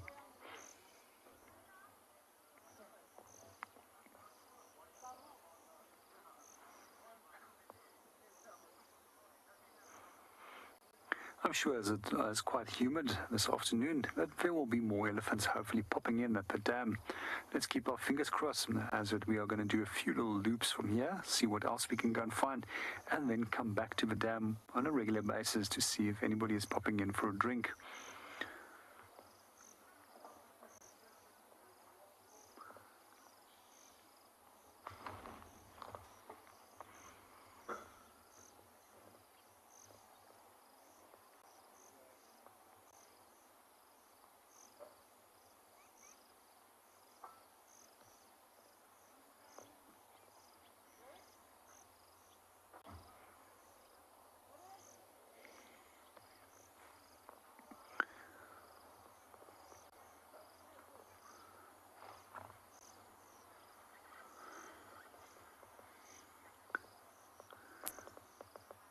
Good afternoon, Hannah, and welcome to the show. And Hannah's question is, what do animals do to quench their thirst when water is scarce? And some species of animals, they will actually get enough water from the plants that they feed. And those include species such as both steenbok as well as duiker and klipspringer. Then there's other species which will actually have to be a little bit more mobile and go and search for water in other areas. And we see even with elephants that they can occupy areas with no water, but it sometimes means that they have to walk for several kilometers to areas where there is water. And in some cases, they've even been recorded to go without water for up to 5 days. But then they have to travel distances of up to 80 kilometers to go and have drinks and then return to those areas where there's a sufficient amount of food. And in some cases, we also just sometimes see that some species will just move off and go to other areas where they can potentially find water. And one of those animals that I've seen doing that in the past is actually gemsbok. However, when it does come to a gemsbok bull, where it does have a territory, they will actually not leave that territory, although the females will do so.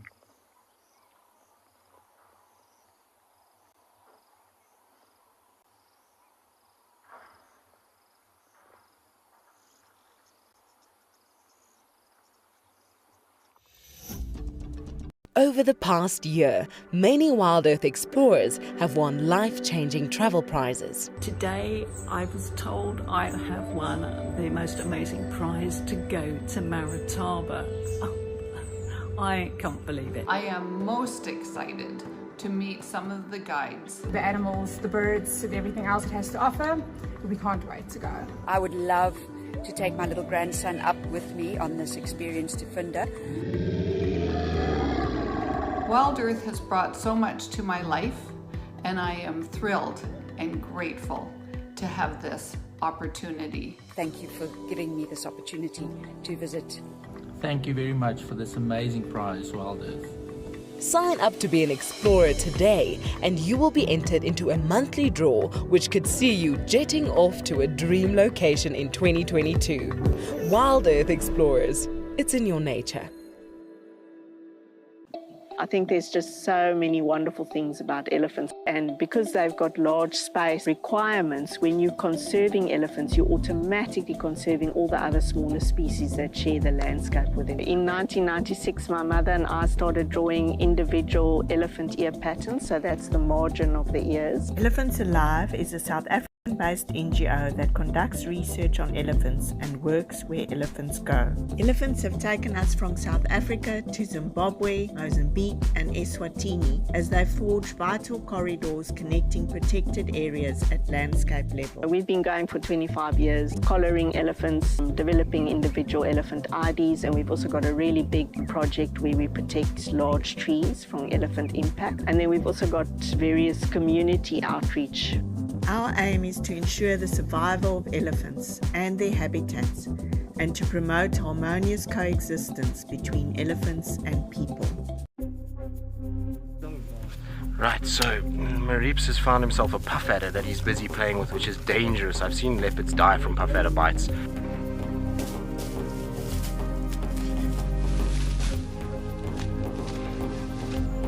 I think he got hit on the paw. So he's obviously taken snakes on before. But at what cost, Marips?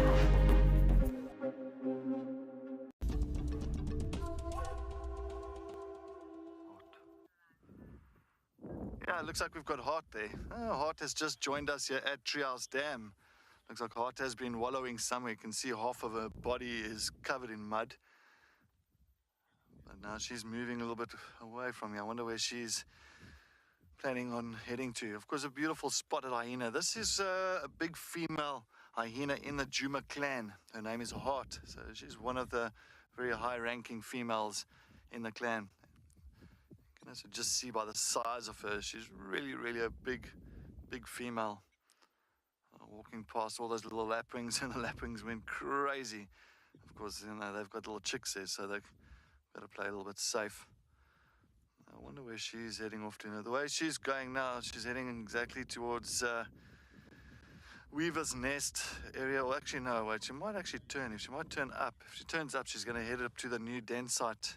And I think that's where her cub is. At the moment, the new den site on Taxons. She has stopped there and she's just sniffing and listening out. I'm just going to wait a bit and give her time.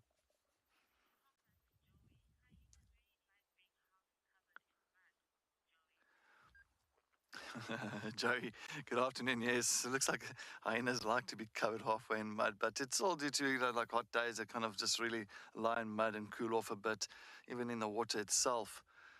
But they don't wallow. They don't do wallowing like anything like your rhinos, elephant, buffalo, warthogs. They love to wallow. They like kind of make sure that they're covered with mud. 10 to 1, there was water in that little pan or something. It's not the cleanest of water, and just gives her that kind of muddy look. She's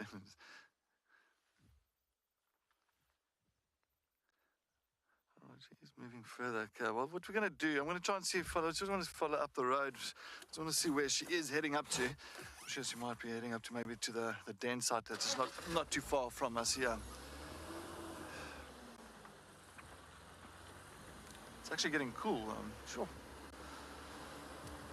It's amazing that the temperature's dropping quite a bit, but it's nice. I can't wait. Can't wait for the seasons change. Can't wait. It's so beautiful.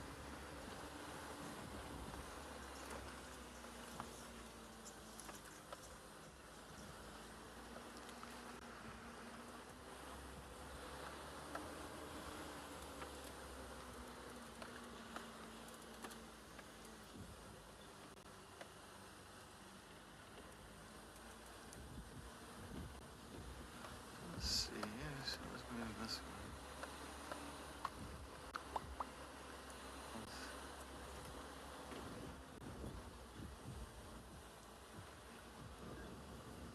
Yeah, good afternoon, June. Yes, I'm also very, very keen to go to the hyena den. I'm also just really holding thumbs because I think maybe if Harty's going to head into that direction. Oh, yeah, she is in front of us. Yeah, she's heading straight to that to the den site. So let's follow her because it's going to be a good thing. So once she gets there, maybe a little bit of interaction with the cubs and Hart. So it's. Well, she's only got the one cub. There's other cubs there as well. I think Corky's cub is there. So, but she has cut across towards the den site. Yeah, she's heading straight there. All right, so I'm just going to quickly shoot around. And whilst she approaches us there at the den site, it'll be magical.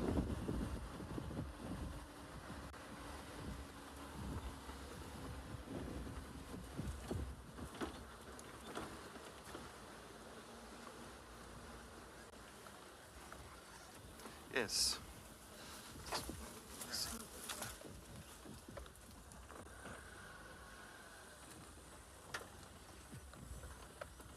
Yeah, that's that one down that side.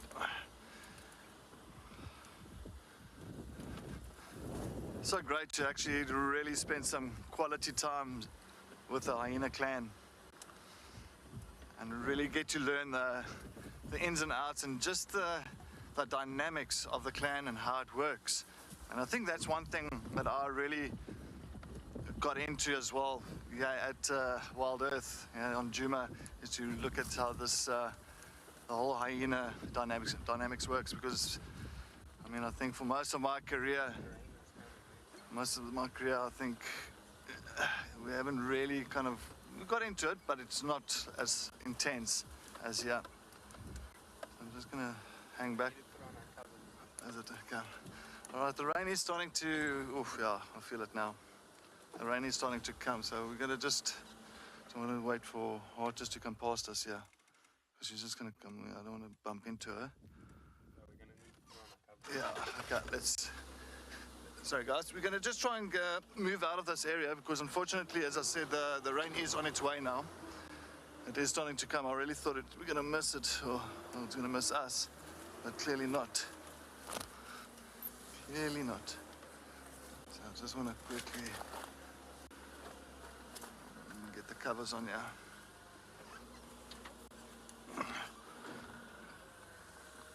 Yeah, it's starting to come down here now. Damn. Yo. Of course, we want to change the covers away from the den site itself because, of course, all the movement of the cover itself and the noises of the zips and all that is not good for the cubs. But yeah, no, it looks like it is starting to. I can see quite a bit of the rain to the northeast of us as well. Yeah. All right, yeah. Well, guys, we're going to start slowly make our way back maybe to the campsite. I just wanted to, we've just got to protect our equipment. Unfortunately, there's a lot of equipment that's sitting on the vehicle that's really exposed to the elements. So,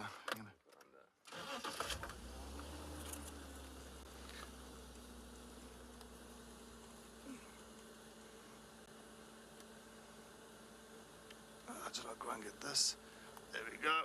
Put the little monitor's rain jacket on. Oh, sorry about that. Okay.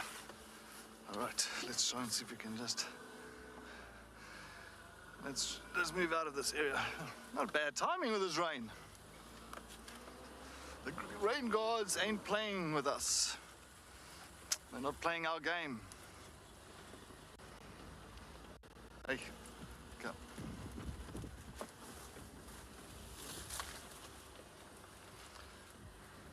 All right, we're just going to continue with this side. We're just going to continue slowly back towards the campsite. Just hoping that we can get some dry areas here, so we don't have to be too exposed to the element. Okay. Sorry about this, guys. We're going to just quickly do some of the our work here, just to make sure that our stuff is sorted. Jeez. You're right. Yeah. Okay. Fantastic. All right. Good. All right. I'm going to go get out here. Hi.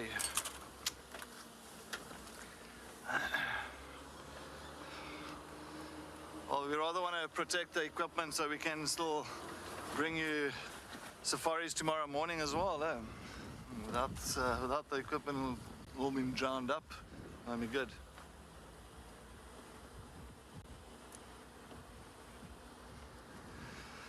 Yes, Debbie, myself, almost.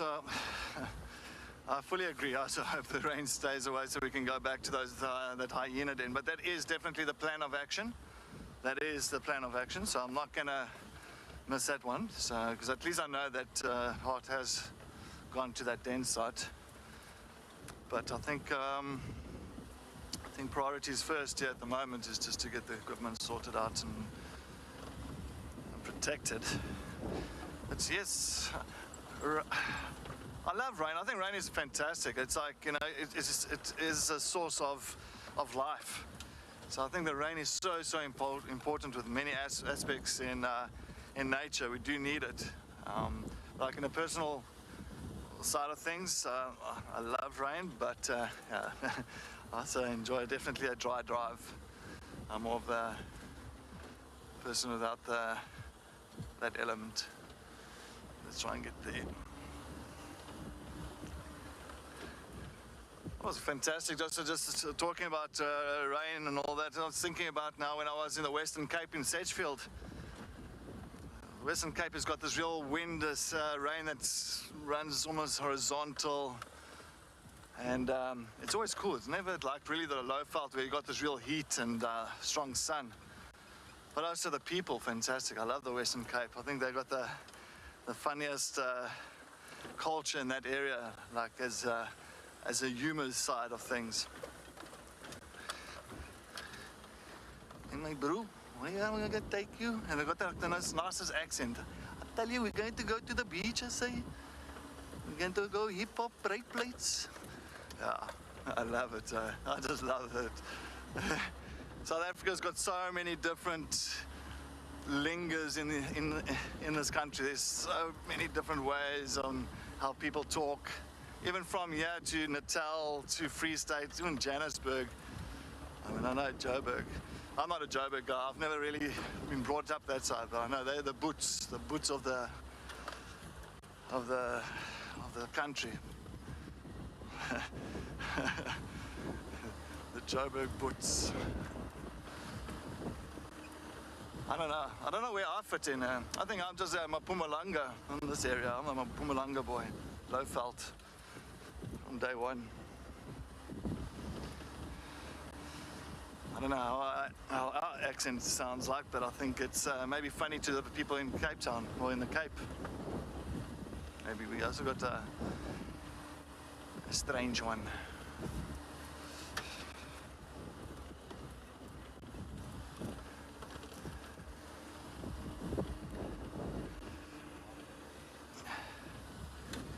Sorry guys, yeah. Craig's just going to quickly give the lens a bit of a rub down there, just to make sure that we're clear of water.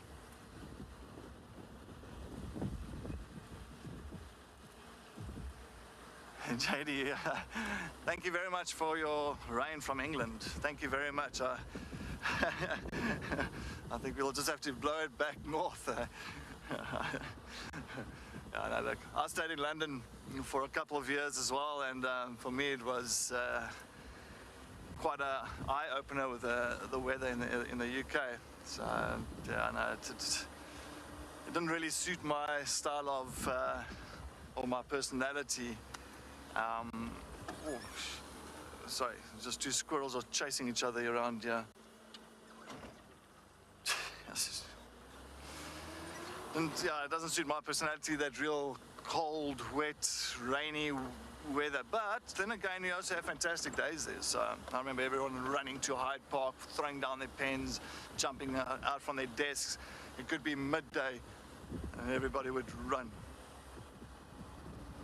All run down to Hyde Park, Green Park, and just enjoy the sun. It could be even -2 with the sun, and they also love it. But anyway, while we head to the camp to try and get our roofs on, let's head off to JP in Pridelands and see what's he up to.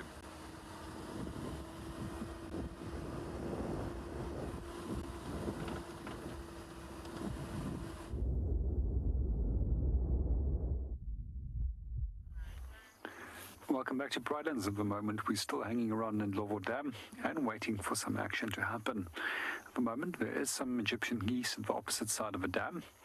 And I thought maybe while we are waiting for elephants to come and have a drink, I might actually share a few facts about Egyptian geese with you. That's also one of the interesting things that I do find with the name Egyptian geese is that they historically used to occur in Egypt. However, they have become extinct. And in recent years, again, they've actually tried to reintroduce them. And hopefully that project will be very successful. It's also interesting to see that they are also part of the hieroglyphics as they form part of the ancient Egyptian language. We do also find that these birds used to be entombed as well as embalmed, and quite often they would put a food particle in their throat and they would put them inside the big tombs for hunting in the afterlife. There's a few things that I do find also particularly interesting is that it's not the only species that were included into those tombs. They will include anything from ibises as well as species such as jackals and even a number of different cat species. As we are waiting, I do notice that there's some elephants that's making their way down towards the water, just in the opposite corner. Let's sit and watch them and see what they get up to.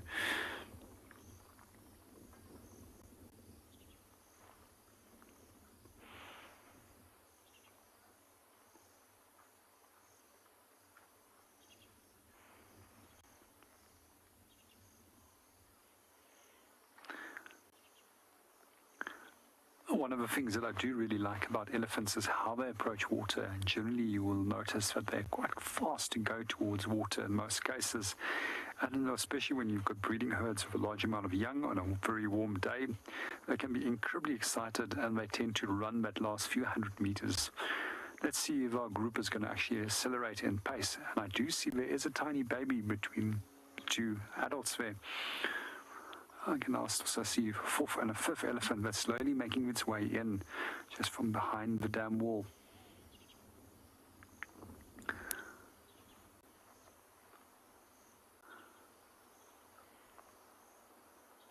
And there we go, that exaggerated pace.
I'm glad that they're all enjoying the view, and I'm really enjoying the sighting too. I just love watching elephants. Little one over there, you have to look at him first. Maybe we can point the camera in his direction. And he has to actually push his head into the water to be able to drink, as he still can't use his trunk. It normally takes them a few months before they can actually start using the trunk. There's also a big elephant bull that's just moving in between the group. Let's see what he gets up to.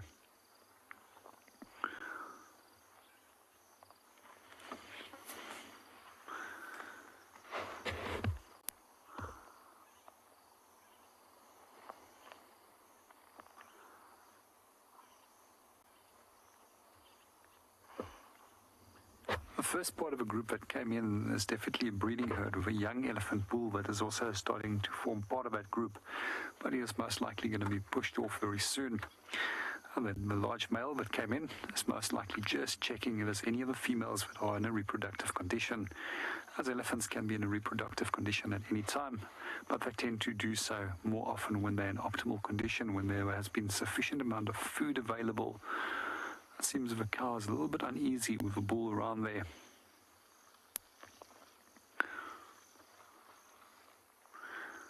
When it does come to the births of elephants, we do find that the majority of those births is always in this wet season.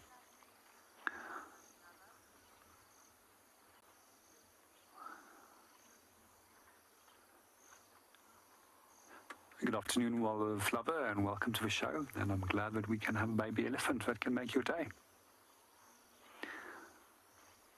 They make my day too. I just love baby elephants. They're probably some of the cutest animals out here. And especially when they start playing and they're trying to use a trunk, or they still haven't mastered or developed the skills to do so. Sometimes they even just will actually spin their heads around in circles to see what they can do with their trunk. And eventually you'll see them giving up as they notice that they can't do actually anything with it until that muscles are fully developed.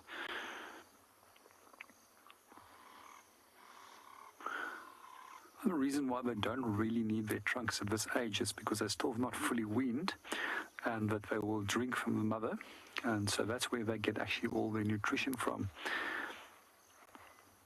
And however, if it does come to water, then they simply have to just push their head down in underneath the water surface to be able to drink. With adults, they reckon that they can actually slurp up anything between 7 and 12 liters of water in a single go. Obviously, that's going to be dependent on the size of the animal.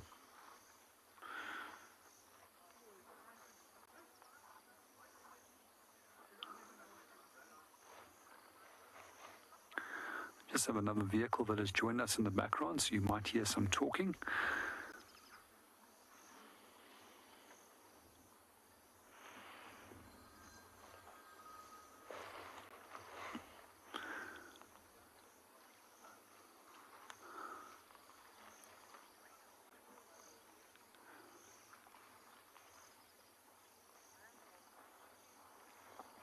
Well, we're going to continue watching our elephants, but in the meanwhile, let's go and see what the others are up to.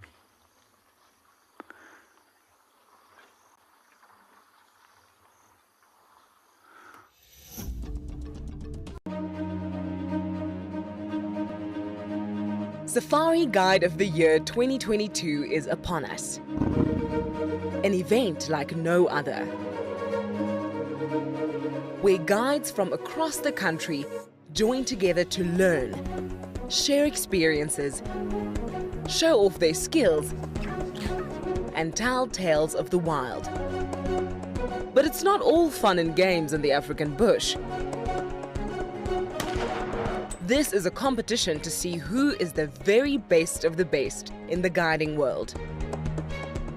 If you are a qualified safari guide and have what it takes to go up against your peers, download the nomination form from the FAGASA website and send it to md@fagasa.org.za by the 31st of March 2022.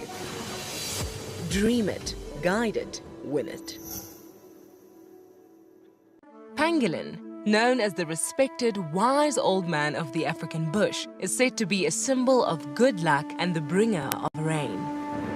8 species of pangolins are found worldwide, of which 4 occur in Africa. This mysterious creature is now the most poached animal on our planet. The African Pangolin Working Group will strive towards the conservation and protection of the African pangolin species and the habitat they live in. The African Pangolin Working Group has been mandated by the Department of Forestry, Fisheries and the Environment to assist and support with the retrieval, release process and the research of pangolins in South Africa. Each rescued pangolin is assessed, treated and rehabilitated by an experienced team of veterinarians and rehabilitation specialists. We can ensure the survival of the species. Together, we can make a difference. Myself and Sebastian were looking for the Birmingham Pride sub-adults, and we just found them stealing a hoisted baby Impala carcass out of a tree. This is incredible. It's the first time I've seen one of these youngsters. Whoa! Quite a good chunk there. Nearly fell out doing it. She might fall backwards. She's actually lowering herself down the tree. It's the first time I've seen a lion do that in person.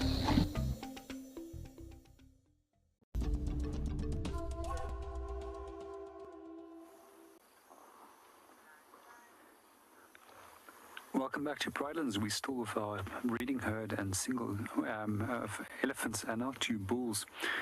We're venturing a little bit deeper into the water, and I was really keeping my fingers crossed that they might actually go and swim. However, it seems that some of them is now they're going to start slowly moving away from us.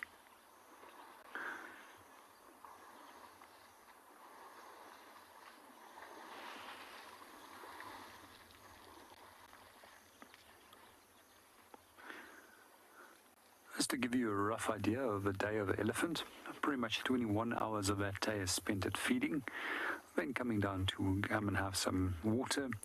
The rest of it is focused on resting, as well as other social activities.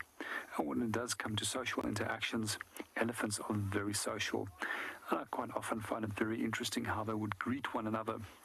One of the ways that they do greet one another is walking up to one another, reaching out with their trunks, and sometimes even putting their trunks inside one another's mouths.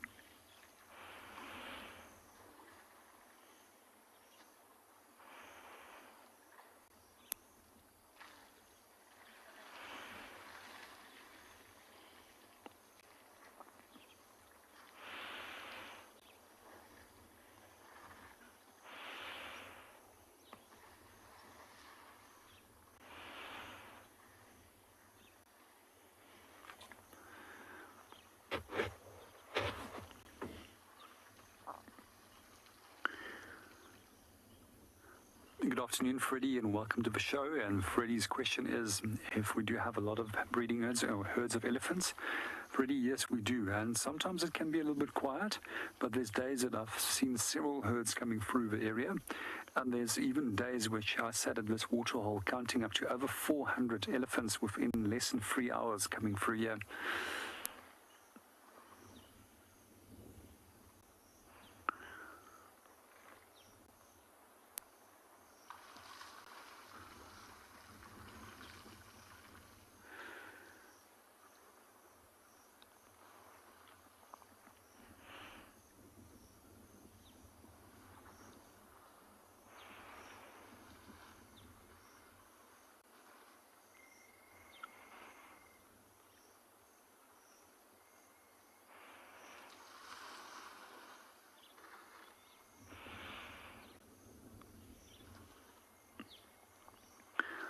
One of the reasons why they actually went into the deeper water to go and drink is because of the direction of the wind. And the wind is obviously pushing all the algae onto the opposite side, and therefore they ventured in to avoid actually consuming algae while they're busy drinking. Good afternoon, Lucy, and welcome to the show. And Lucy's question is, how old do I think is the elephant baby? I reckon he's probably between some 3 and 4 months of age, if I have to take a guess. However, sometimes it's quite tricky to age elephants, and the only accurate way that you can really age an elephant is by looking at its molar teeth.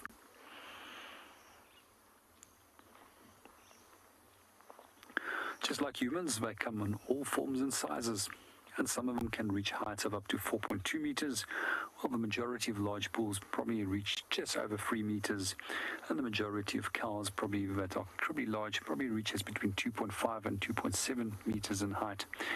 And when they are born, they weigh roughly 120 kilograms and stand roughly at 95 centimeters tall.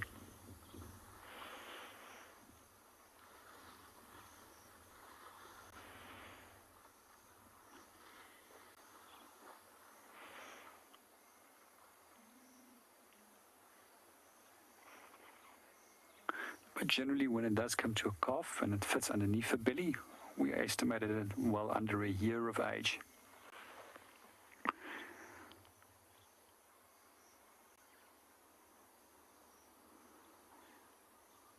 and generally from a year to 2 years of age, depending on the individual development of that specific elephant calf.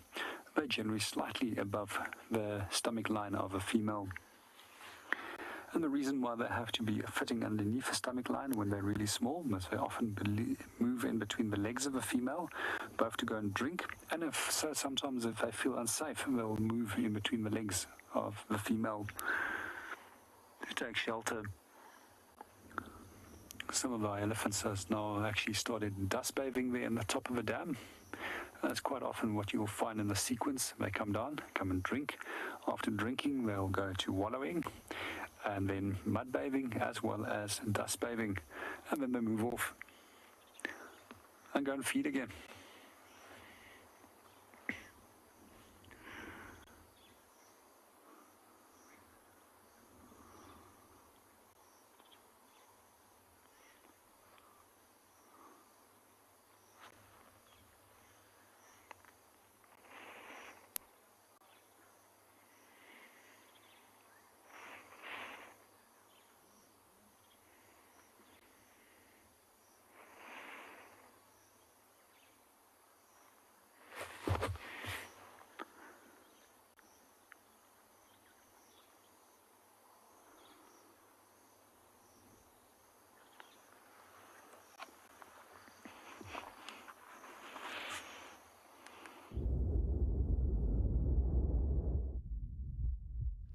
Yes, welcome back.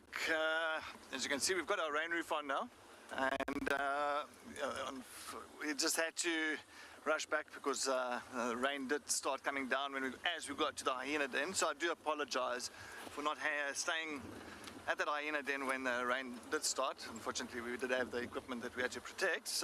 But anyway, I'm heading straight back to that hyena den now just to see what's happening. I know that Heart did make her way into that hyena den, so as you know, we've got an adult there. I'm hoping that we've got a little bit of entertainment at the den side. But yeah, it's nice to hear that JP's got beautiful elephants. I think little elephant calves are so cute.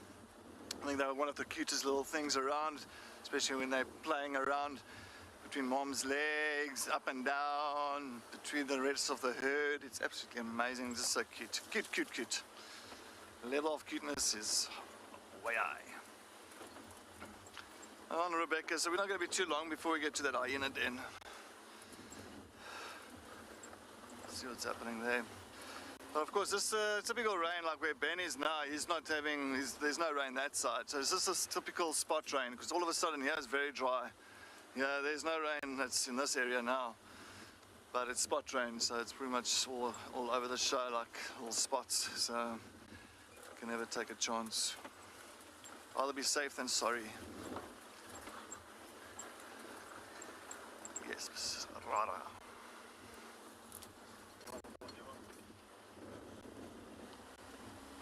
I'd also like to get another spotted cat somewhere. I was hoping for maybe Columba earlier. But I've all heard, I think after, I don't know, I'm stuck between a rock and a hard place, because I think after the hyena den, Telemartis is not too far from where we are now. So while Ben is sitting with the Nkuhumas, I might actually head off to the Telemartis and see what's happening with them. Or I might just continue to see maybe further east, northeast towards back to the cutline area, Cheetah cutline. Maybe we're lucky with Columba coming back and forth, because she has to, because it looks like she has left her cubs inside Torchwood. Well, that's what we last heard, with tracks, of course, or track-wise. But you never know what's happened during the daytime.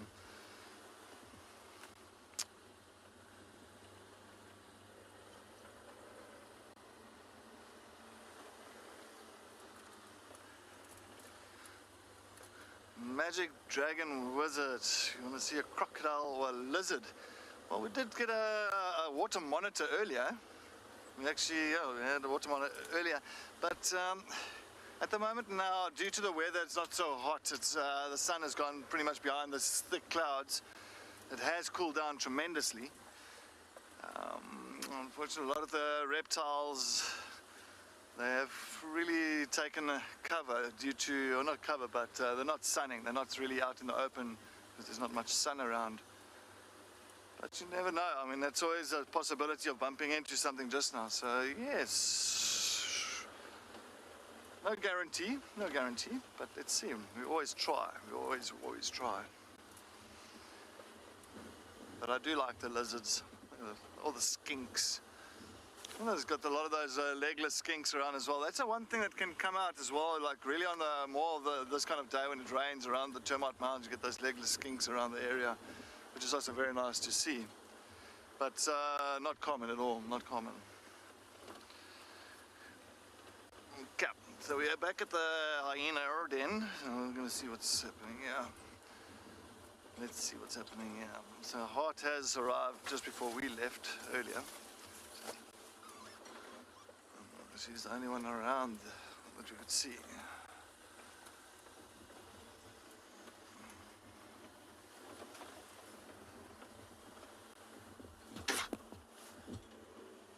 Sorry, there's a spider web that went in my face. Oops. Okay. Let's see who we have got here.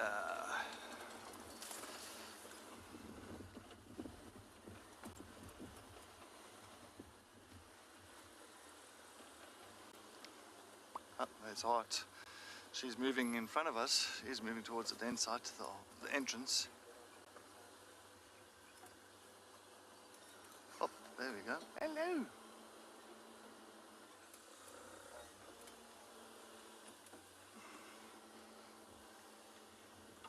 Sup. Good afternoon, little ones.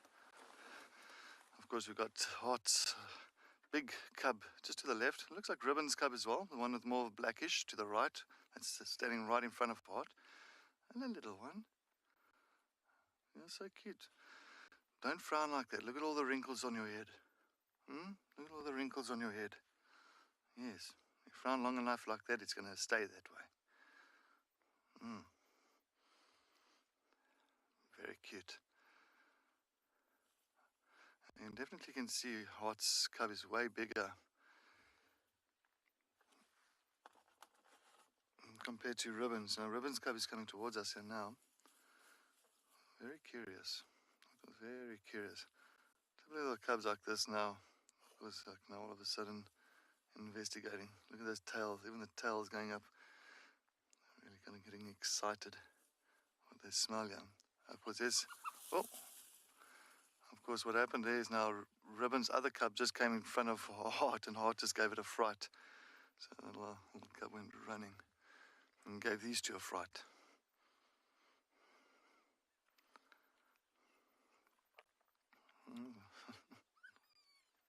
Oh, you can even hear that little cub inside of the den itself.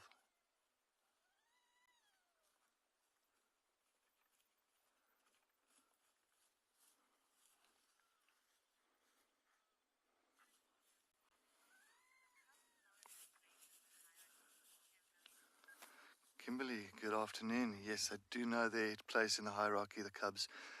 That's for sure. So they'll definitely take after mom. They'll see that the mother is higher ranked in the matriarch line, and the cubs would understand the ranking of, or in the clan itself. So that's always very important, especially with the learning of the youngsters. Sorry, these ones are coming right up to the tire here. But definitely not. And if also look at Hart's cub compared to Ribbon's cubs, well, of course Hart's cub is a little bit older, but way bigger already. Of course, getting more attention. And of course, because Hart is ranked higher than Ribbon itself, so her cubs definitely gets more attention. And of course, the feeding is much more involved with Hart's cub compared to Ribbon's. But I know. Look at the little cub. Look at the entrance. Look at the entrance. There's a little one. I think that's Corky's cub. That's just on team. I'm not too sure, but it's a little head that just popped out of the whole little black head.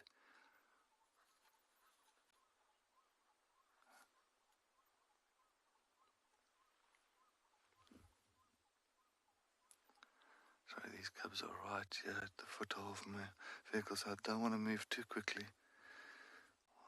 I don't want to frighten them off here. Hey.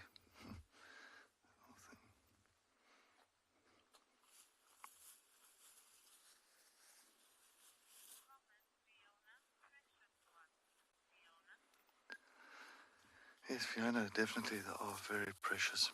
Absolutely, absolutely precious. I think just before the rain came down, I was trying to explain about how fortunate we are just to understand and get to learn all about this clan, and actually just about hyenas itself.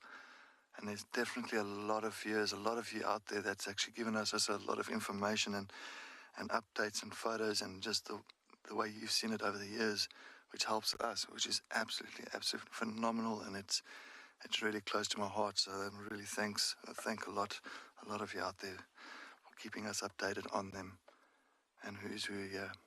And of course, due to that, it's really got my interest, even all of us actually at WildEarth, a lot of our interest into this clan and how deep it goes and how fascinating it can be.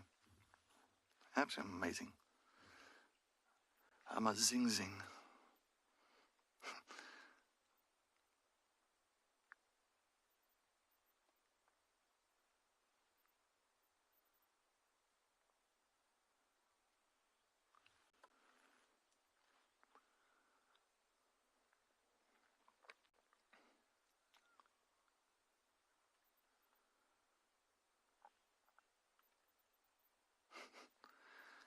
I think these ones are so jolly and so playful and so inquisitive as well, which is it really makes for a good sighting every time. I never get bored of them. Definitely I can't get bored of these things. They're absolutely amazing. And look at that little, even Heart's cub's ears. It's funny, you know. Almost sometimes when it walks, it like drops its ears completely. It almost looks like it's, how can I say? It's feeling sorry for itself, but it's of course not.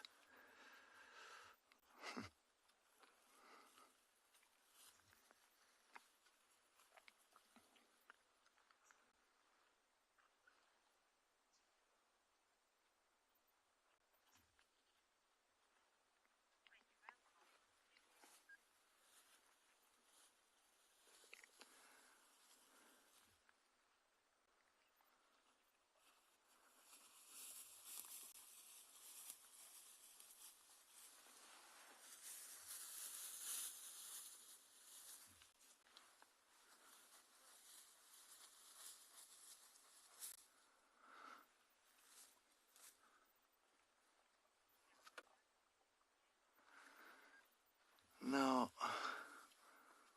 there's two little black ones here now. I mean, this is not cork. No, I'm sure this is heart. It is heart now. They don't do allo suckling, so they don't allow other cubs to suckle from one another.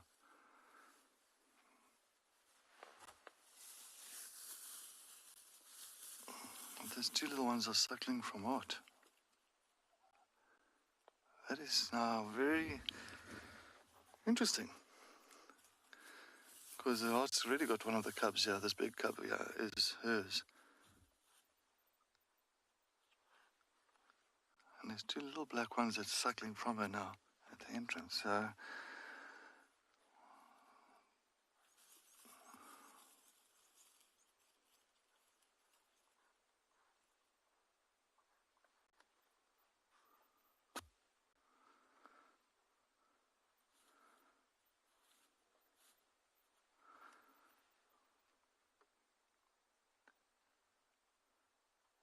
Very, very fascinating.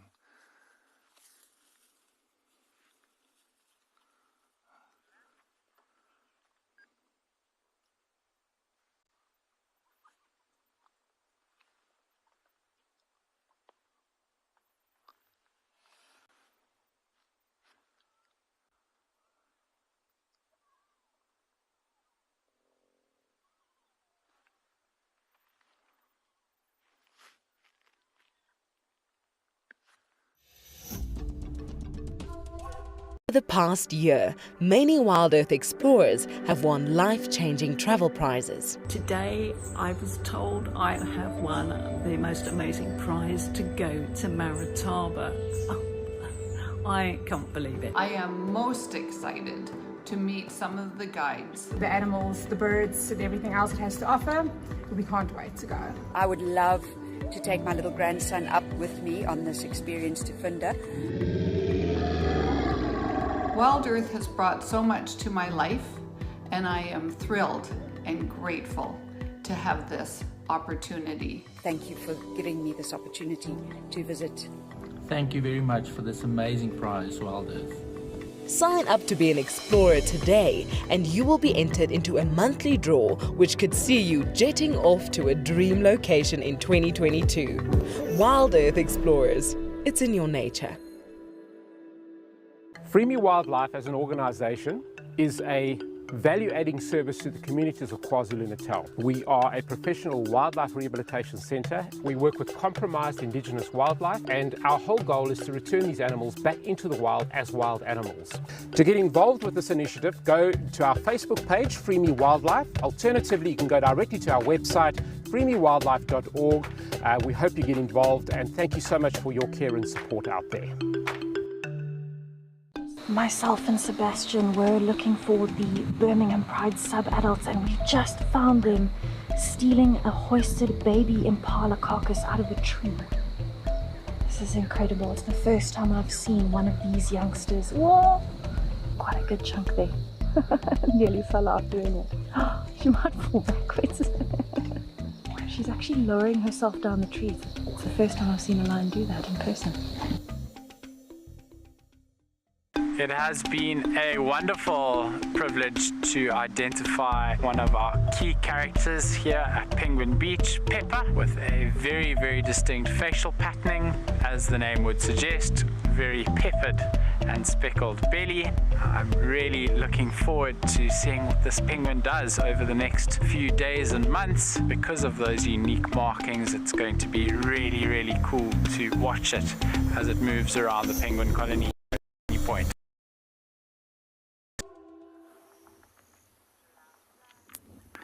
Welcome back to Eco Training Providence. We've got some more elephant bulls that made their way down to the dam to come and have a quick drink.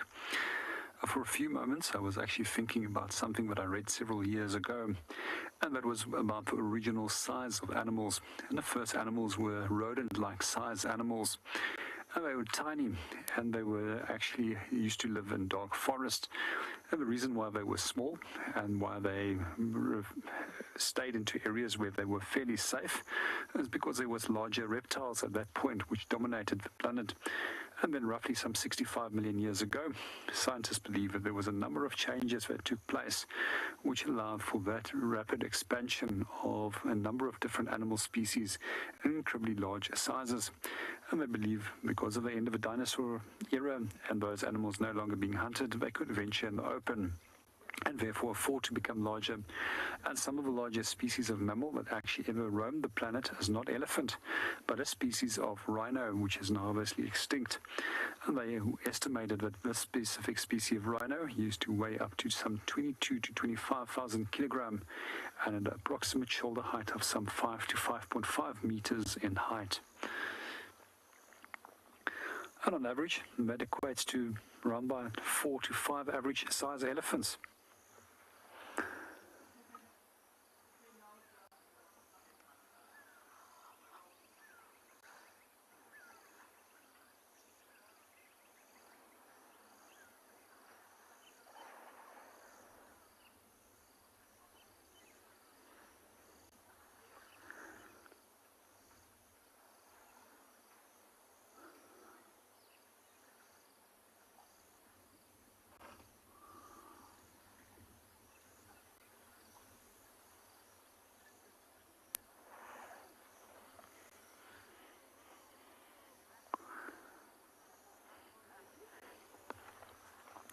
While we're watching our elephants drinking and seeing what they're getting up to, let's go and see what Cedric and his hyenas are up to.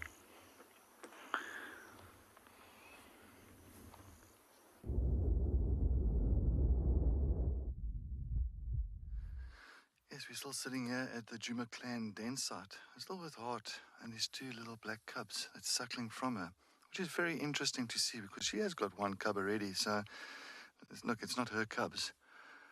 And I know Corky and Intima, they've had cubs, and they should be about that size. And they don't allo-suckle like lions do.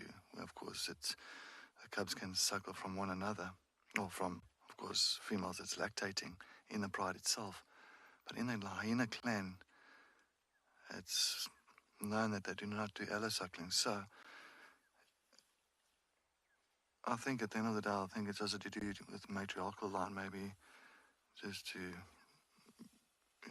show respect to the matriarch. But I know that Heart is very high ranked, so yeah, it's just a little bit confusing, but it's amazing. That's why, like nature, you can never write on rock. You can never say it is going to be like that. It is like that. It is like that. There's a lot of exceptions in nature that you have to really kind of just look and pay attention to. Of course, we've got the other cubs that's walking behind us at the moment, so that's what's making all the noise. So it's scaring the two young ones off.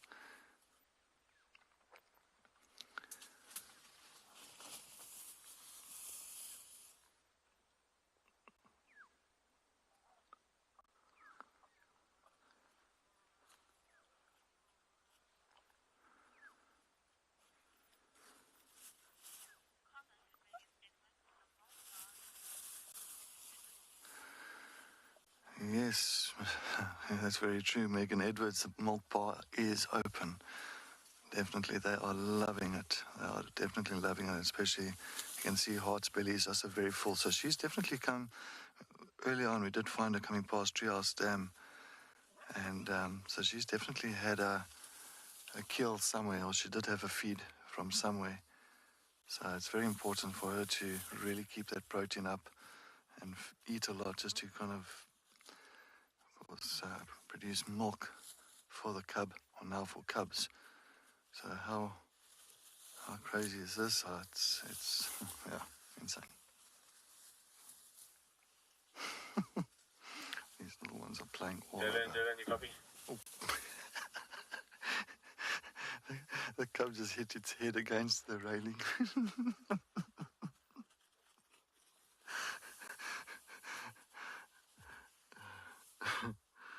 Oh, yeah. You had a bit of a knock there. That was one of the cub's head. I think that's Heart's cub. Oof.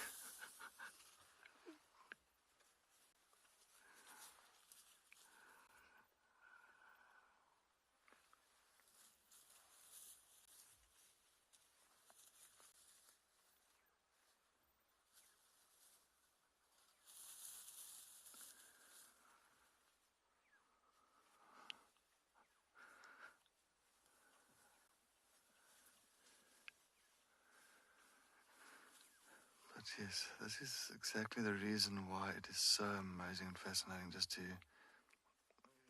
really get involved with a clan like this and to see the deeper side of things, to really see how it really works. I mean, for all of us, it's a learning curve in many ways, in the behavior and even new behavior. I mean, the other day, I think Tess was with Swazi. Swazi was suckling from, I think, from Corky, if I'm not mistaken.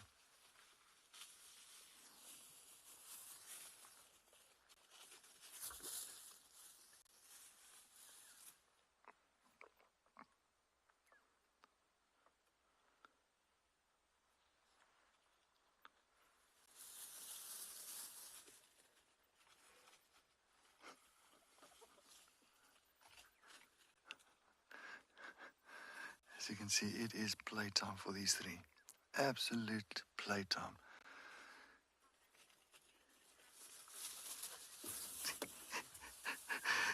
They are very lucid. They are very excited. I'd say every time they run towards a vehicle, they hit their head against the bar here. It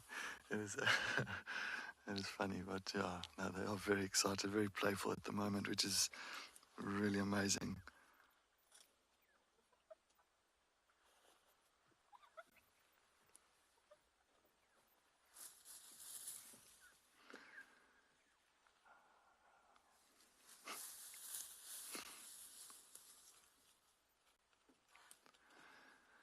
That one cub doesn't look, definitely maybe a little bit younger than the other one. Oh, this one's like wants to chow my shoes. Hey, hey.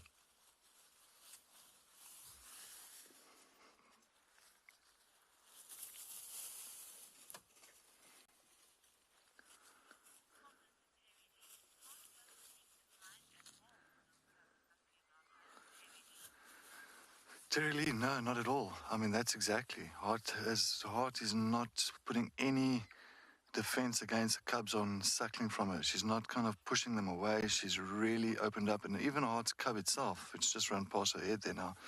Even Heart's cub itself is really tolerant with this behavior.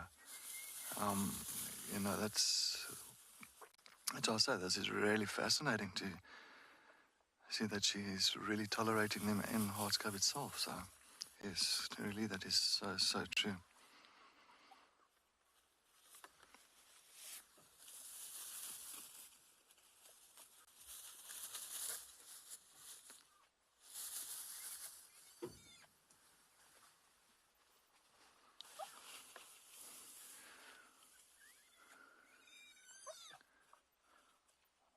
Too much crying. Huh? She's now not. Oh, not happy there. I think the ones want to.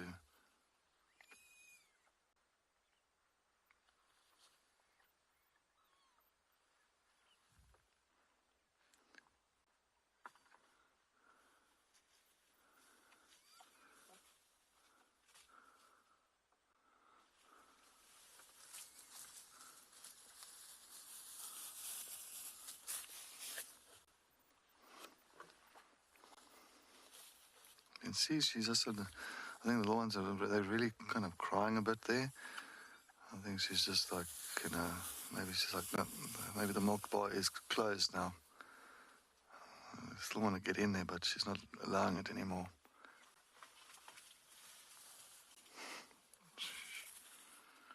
Oh, word, these other ones are just absolutely insane. Okay.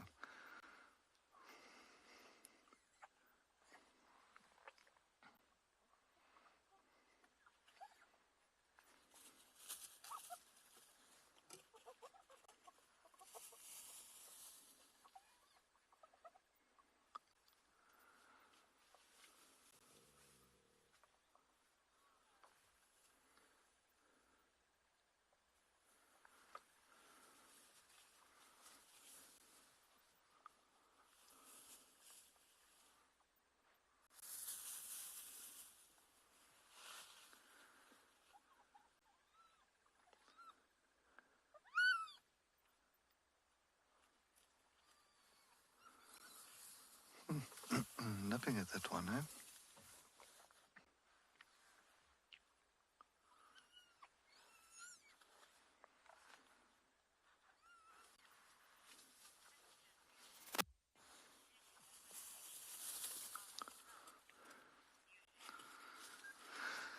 Hey, Eli, good afternoon. Thanks for the questions. Now, I think they're still very small to take all the nutrients or all the milk from Heart itself or from Heart's cub. I think, you know, those little cubs itself, I don't think they will drink up all the milk that she's actually producing at this point in time. So I think Heart's cub has got more than enough milk. So maybe that could be also one of the reasons, could be a thing that because Heart's only got one cub, it's not too much of a loss on having two little cubs suckling from her and losing too much milk. Yo.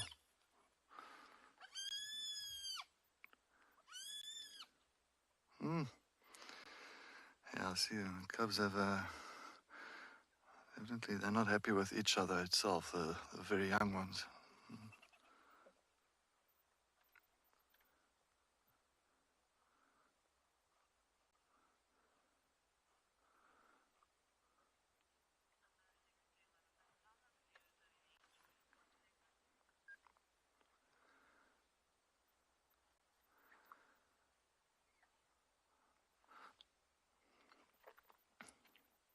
So what we've witnessed and what we know about all these cubs, and of course the females with the cubs, is that Corky's got one cub, like that little black one, and Ntima. I think Ntima's cub is the one that's smaller there, because there's two cubs there. Then one's a little bit smaller than the other. One to the left, not that one. The one that's coming up to Heart now. That's the smallest cub between the two. So that might be Ntima's cub.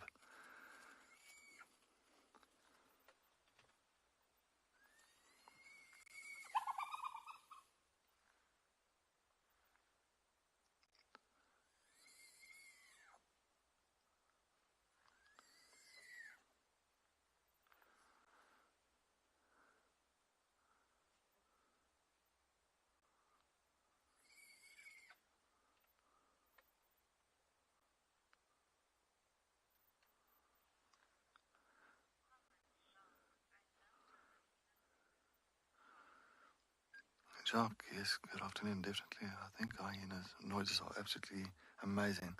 Sorry, I don't want to put my voice up too high. They've just got the two younger ones by themselves out here, closest to us. And Artist just went to the other side of the den, or the termite mound itself.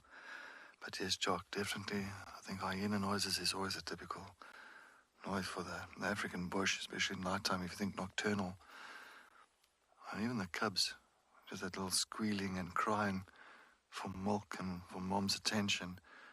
It's really an awesome little noise that they do deliver.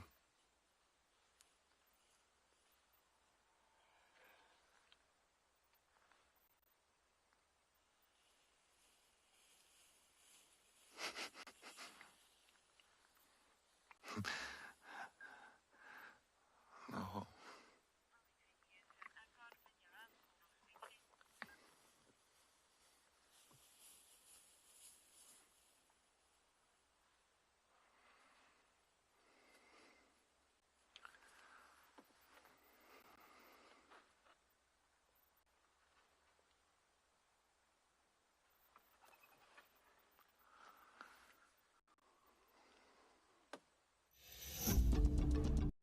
At WildEarth, our explorers are treated to a weekly newsletter, bursting with fascinating features and never-seen-before snippets. Recently, we have added some brand new sections which we think you will love. Find out what happens behind the scenes with our crew when they are not live on WildEarth. Have a giggle at our moments of the week from both Safari and Penguin Beach.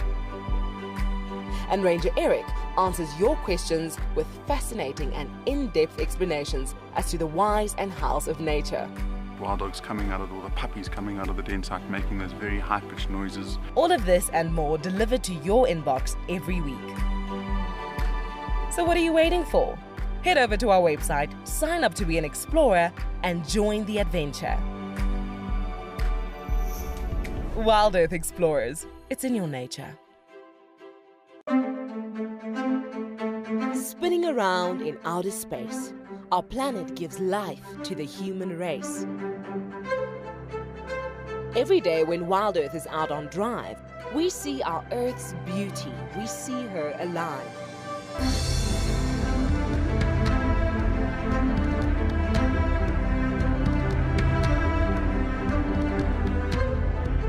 We need our planet, that is true, but our planet needs us too.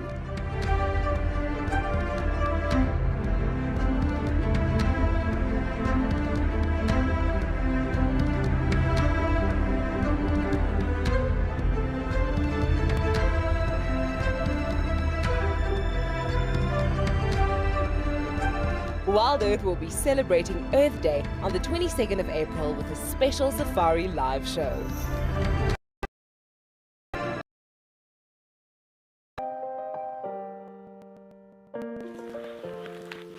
So we've been extremely lucky. And this is what I'm talking about when I say just spend time with animals. This is very, very, very cool to see this. Do cheetah males groom each other for social bonding? And I can't give you a better answer than what they're actually doing in front of the camera right now.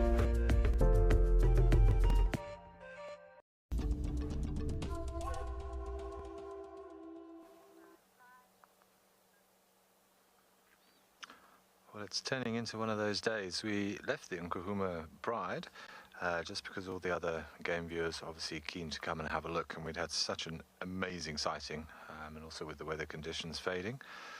And then we found Chidulu. She's just on Triple M, just north of Impala Drive, just lying in the block. She was watching something when we arrived, but she's settled now in the grass. But what a day this is turning out to be.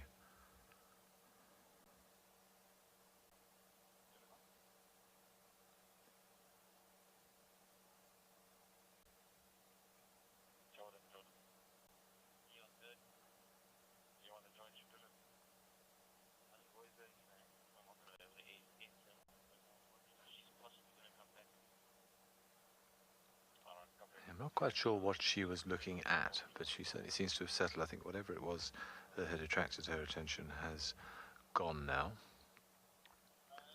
But to my knowledge, we haven't seen Chidulu on Djuma for a while. She's spending most of her time in the surrounding areas. So it's great for me to see her. I actually did see her when I was staying at Simbambili and doing some work there last year. So this is very special for me to catch up with a leopard that I've seen before.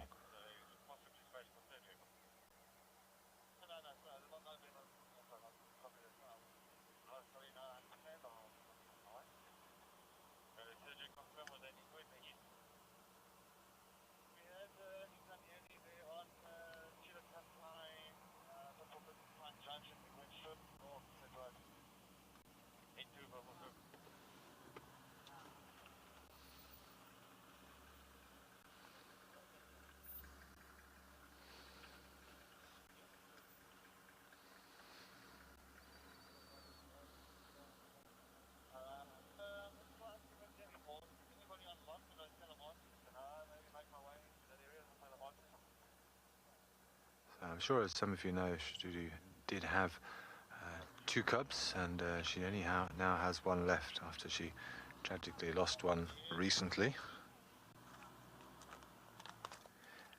Thank you, Dark Main Lover. Indeed, more spots. I think so. Cedric had some spots earlier today. I mean, we've seen 2 different prides of lions. We've now got Chidulu. It's turning out to be a brilliant afternoon, that's for sure.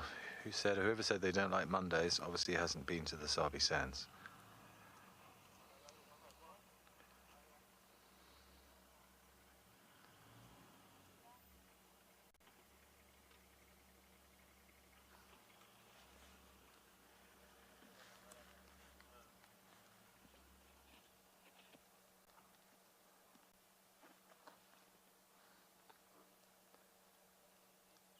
Again, you can just see how effective that camouflage is. If she put her head down, you wouldn't even know it. And these animals can be so relaxed with people because they've been tracked on foot so often. Happened to me quite a few times. I remember one time we were tracking a female leopard where I used to work. He was very, very relaxed. She was the most relaxed leopard that we had on the property. And myself and one of the other guides were on foot tracking her, and we kind of given up. We couldn't find her anywhere, and we stopped off and we were just having a little chat to decide what we were going to do. And one of us happened to turn around, and she was watching us in the grass from about 10 meters away, quite comfortably, just like this, head up, no aggression whatsoever, paws upturned. But we never saw her. We must have walked past her from 10 meters away. Normally with a more less habituated animal, they'll hear you coming from a mile off and stand up and want to see where you are or give you a warning. But she was particularly relaxed and just let us fumble around, probably giggling at us as we failed miserably to find her until she chose to show herself. But say one has to be careful, particularly with a mother with cubs. She's far more likely to be more aggressive and more protective, of course.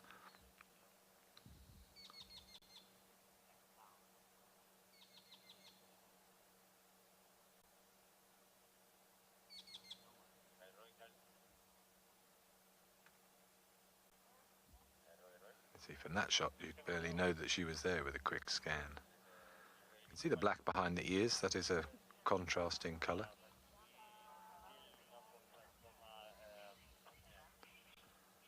I know whether she can have more cubs. If I'm honest, I'm not sure exactly of Chidulu's age. I'd have to double check for you, but they can have cubs until quite late, certainly up into their mid-teens. And obviously it depends if these 2 cubs, or if her last remaining cub was to not make it for some reason, then she would come back into estrus very, very quickly. If she's successful in raising this cub, then she's not going to come back into estrus until that cub becomes independent, which could be somewhere maybe as long as 2 years. And then obviously depending on her age at the moment, that might make her less reproductively successful. But again, in my experience with leopards, it almost seems when female leopards get older, they seem to reproduce a little bit more quickly. It's almost as if they realize that their biological clock is running out, and they're trying even harder to ensure they can get one more genetic line out into the system.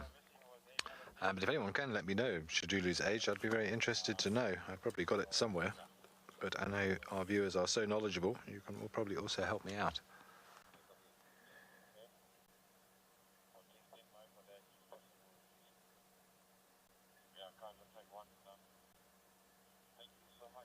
also going to quickly see if I can find out. I do have a list of some of the information on these leopards here, but I've got some lovely photos of her. We had her in a kill, had her in a tree with a kill on Simbombili. It must have been about a year ago.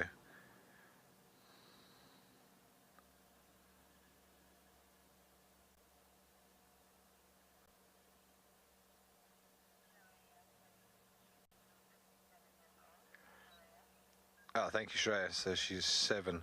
Then if she's 7, yes, then she definitely got a few more litters left in her.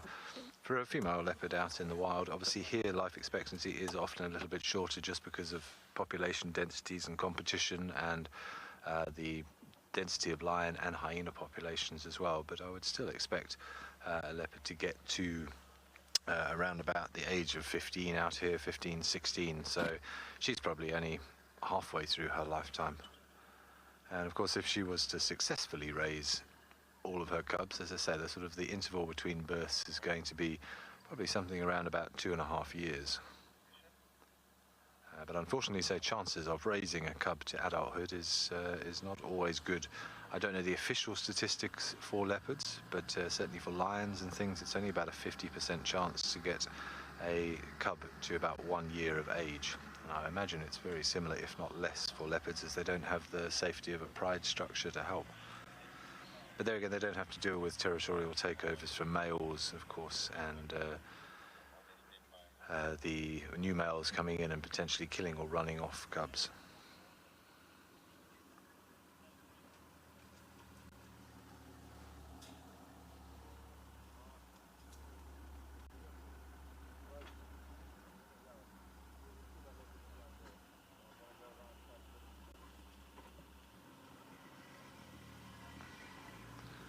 Okay, we're going to sit with Chidulu a little longer, and hopefully she gets mobile further east, deeper into Djuma. That would be great. If she goes back west, then we're not going to be able to follow her over the road. But yeah, let's send you back to JP, who I believe has got lots of elephants.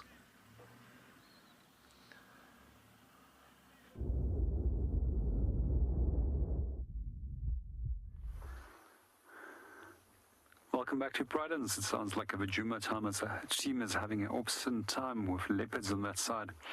I'm always envious when there's leopards, but I do love elephants, and I do appreciate the fact that we can see several breeding herds and bachelor herds that made their way down towards the dam in the last hour. We were just going to drive away and go and look for something else to go and look for. And the next moment we saw them coming from directly from the north of the dam. And yeah, let's watch them and let's see what they get up to. I think I've spoken so much about elephants in the last few days that it's sometimes tricky when it comes to actually repeating things, and that you're sometimes scared that you over-repeat something. But what I would like to offer is an opportunity to ask questions, that I can rather answer things that you would like to hear or what you have never heard about before that you would like to have an answer on.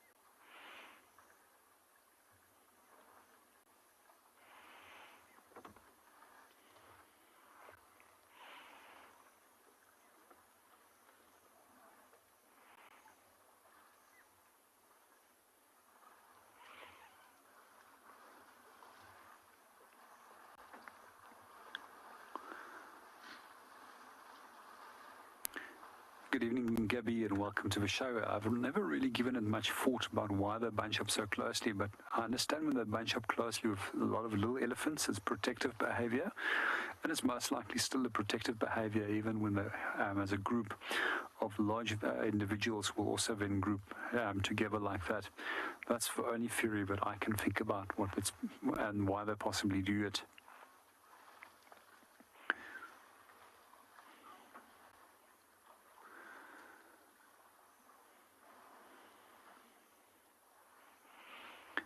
In general, we find that they're not too concerned when they approach waterholes. However, if they do smell things, such as lion, they do become very upset very quickly, especially if it's females with young.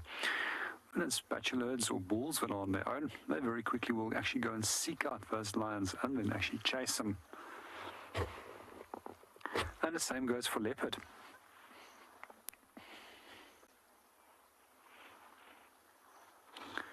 One of the things that I found really interesting over the last few weeks was actually watching breeding herds of elephants, as well as spatula herds and the African wild dogs, and how they were actually chasing them. However, the dogs always were inquisitive and they always returned very soon.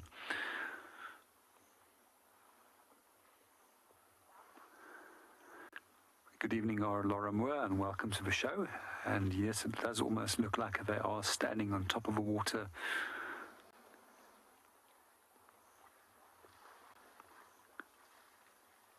This is also surprising how quickly this dam is actually drying up. I wonder how much contribution the elephants have done in a single day and how many liters of water they would actually take out of this dam. It would be very interesting if there's actually you could figure that out.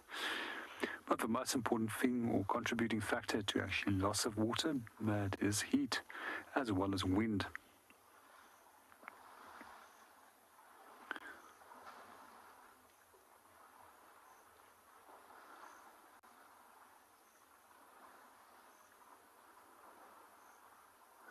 Well, we're going to watch our elephants for a bit longer, and let's go and see what else is happening.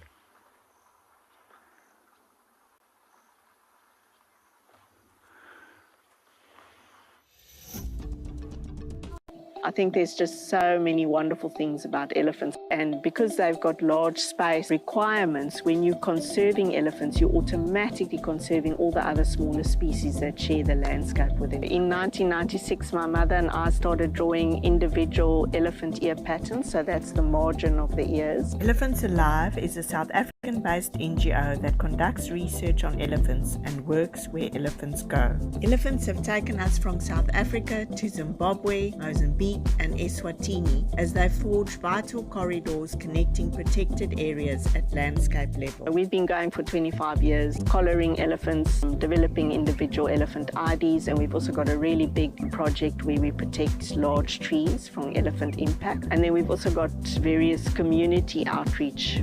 Our aim is to ensure the survival of elephants and their habitats and to promote harmonious coexistence between elephants and people.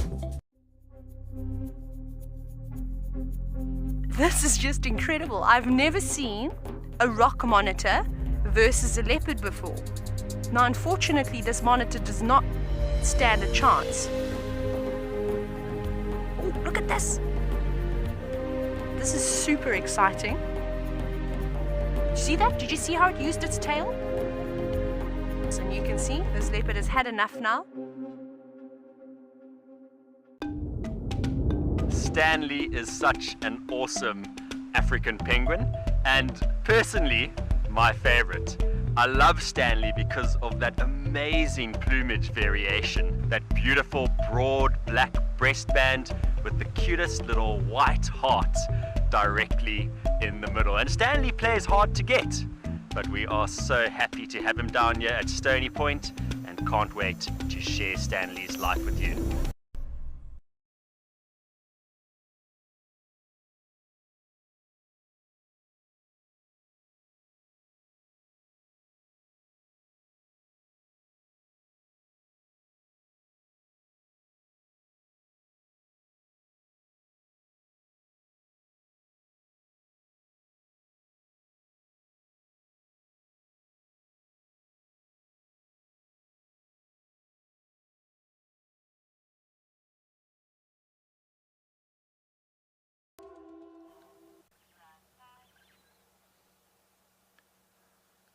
Well, we are still sitting here with the lovely Chidulu.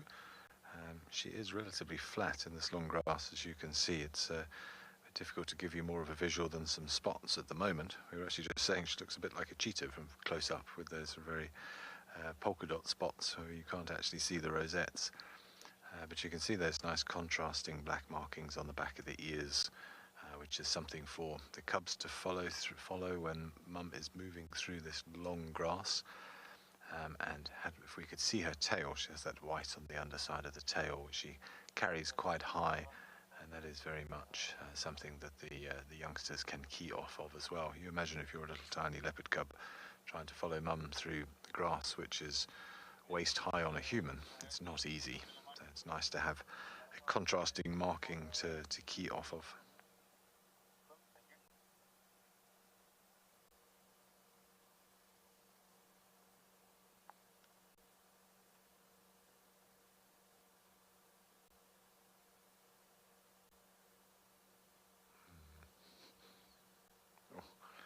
A big breath. Must have been a long day.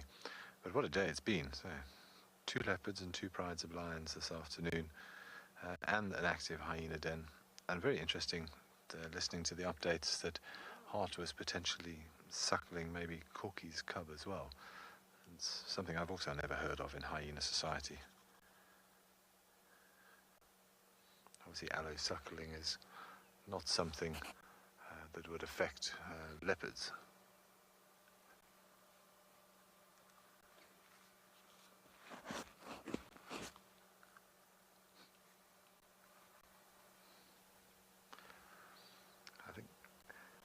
G just wants to try. We've got a little tiny spider who seems to be spinning a web. So we had to go back and put the roof on because we had some rain coming. We need to have a little tiny spider who only he's all the way over here now. He's taken ownership. Let me see if I can grab him. Sorry, we're getting distracted. He's coming back your way.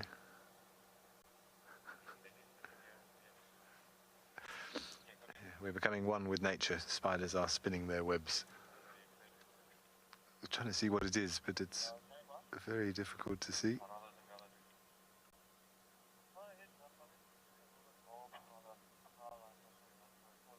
All things great and small, huh? Hey, little guy, welcome. Welcome to Wendy.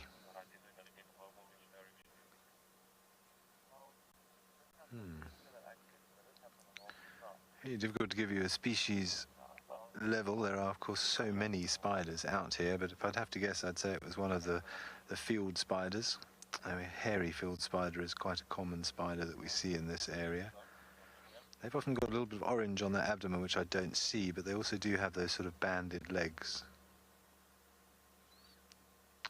But there are many spiders, many of which have probably never been formally identified or categorized out here. If you take just the jumping spider family, the Salticidae family, I believe there are over 50,000 species or something ridiculous. So it just goes to show how much diversity just in the arachnid, I wouldn't say domain or kingdom, but that would be wrong taxonomically speaking, in the arachnid order that there are.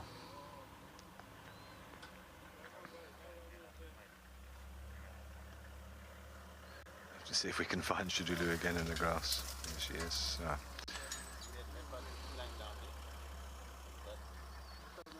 I just had another vehicle move in, which just caused her to shift a bit.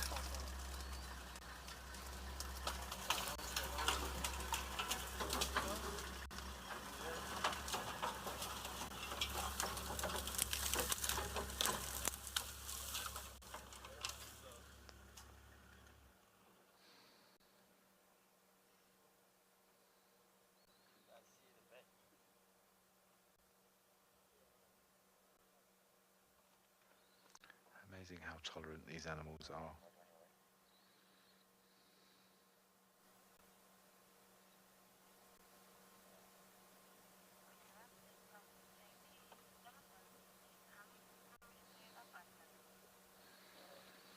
Right, we're going to sit with Chidulu. I don't think she's going to be doing anything too soon. Let's send you back to JP with all of his elephants.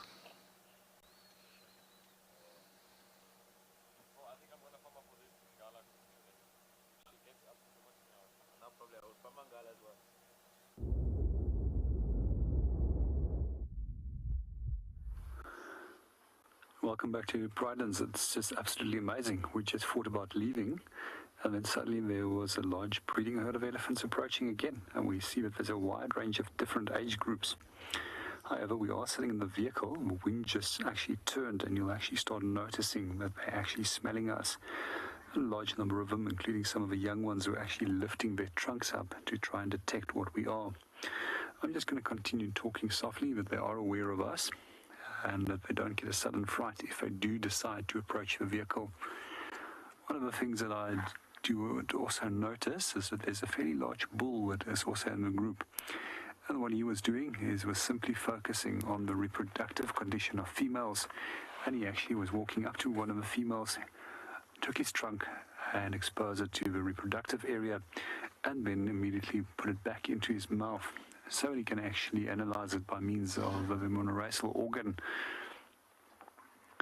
If I do find that females are in full estrus, then they're definitely going to try and mate with them. That's only a handful of times that I've actually seen bulls mating with cows, and it's actually quite spectacular to witness. I think from here, I'm going to go quiet and just enjoy the sighting. That's pretty amazing to watch all these small elephants coming in. A bull that's now almost directly in front of a vehicle, and very easy to identify. If you look at his right ear, there's several little, almost look like bite marks where there's been hooked on branches, and then it's also formed quite a characteristic round hole in his ear where a branch most likely have penetrated, or possibly a tusk of another elephant. I often see him in this area.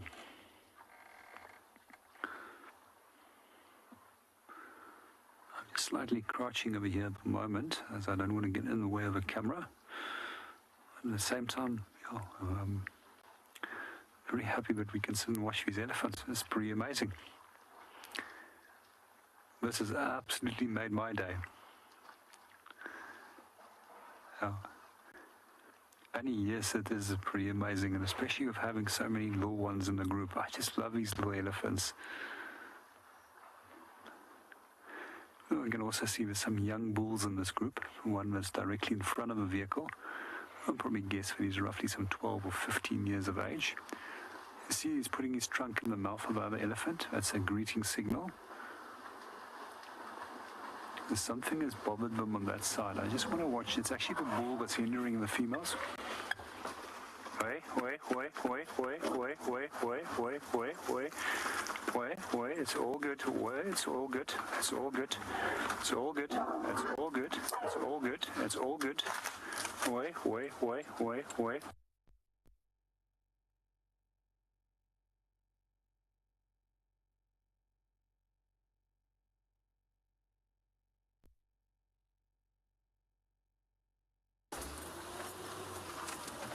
Yes, guys, we're just trying to follow here the telemates, but it's another, a little bit of aggression from the one male here, all of a sudden.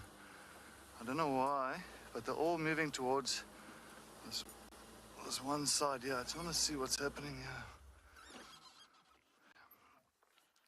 So there is a young male that's just behind him. I'm sure that he's, of course, also from the pride, but he's just showed a lot of aggression to the one female now that when she approached.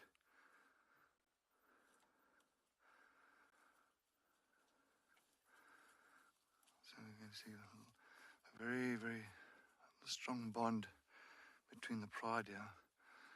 But that one male is just staying back. I wonder why. And I know this morning when Kelly had the telemates, that one male just was absolutely keeping his distance from the rest. As you can see, doing a Fleming grimace, really opening their mouths. But watch here, when they approach him, he's not happy with his pride. Look how they're looking at him. Growling, there's a lot of growling here.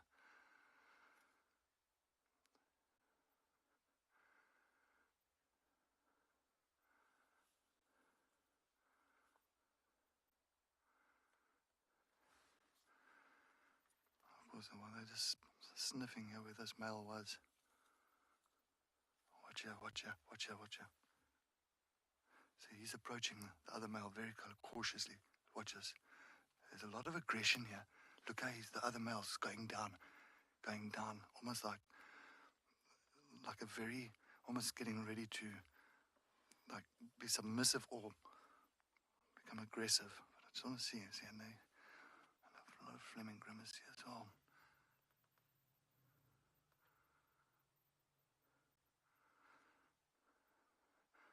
So, sorry about the pole, folks.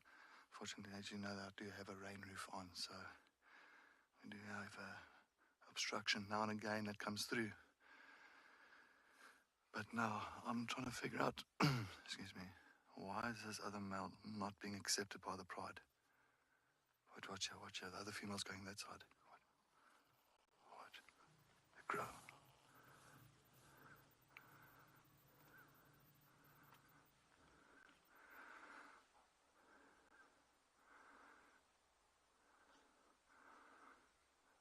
What's happened with this dynamics? I'm just trying to pick it up. What has happened with this dynamics? Why is he not happy?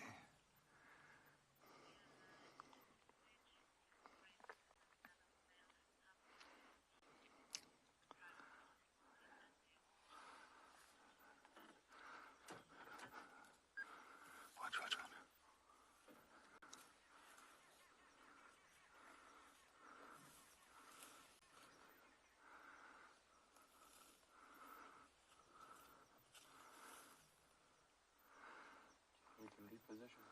I think we'll try and get there.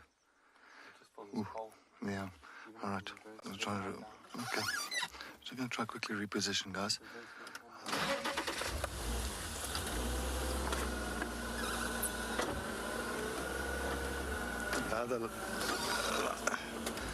Okay, so the rest of the pride is slowly making their way as well this side.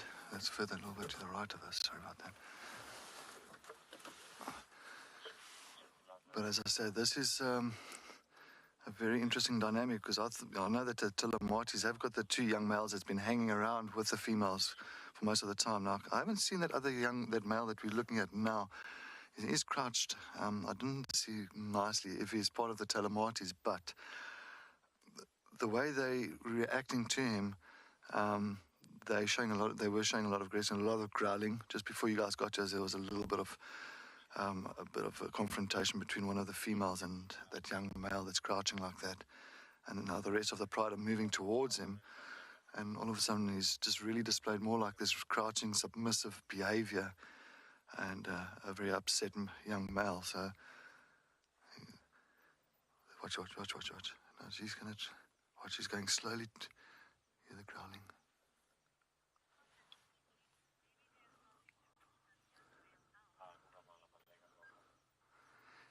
That could be, but I'll be with you guys now, sorry. Just listen to the growling. Just enjoy the noise at the moment. But that could be very possible. But I don't think the females would do it. It's usually the males, your dominant males will be the ones that push their sons out.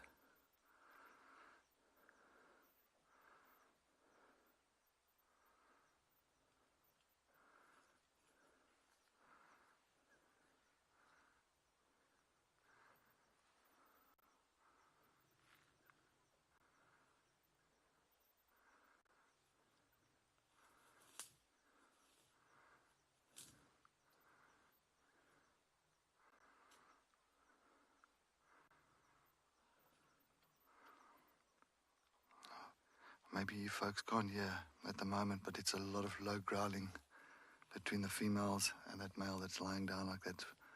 A lot of audio here at the moment, but very low audio.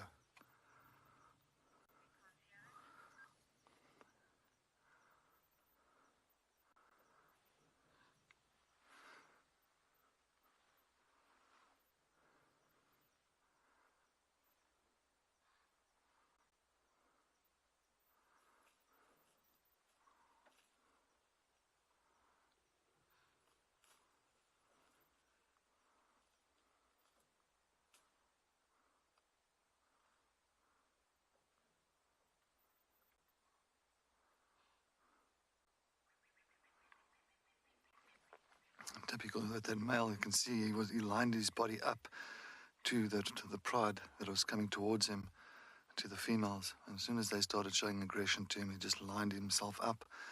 So of course it's instead of lying sideways, rather lie forward in case anything has to happen. He can at least defend himself.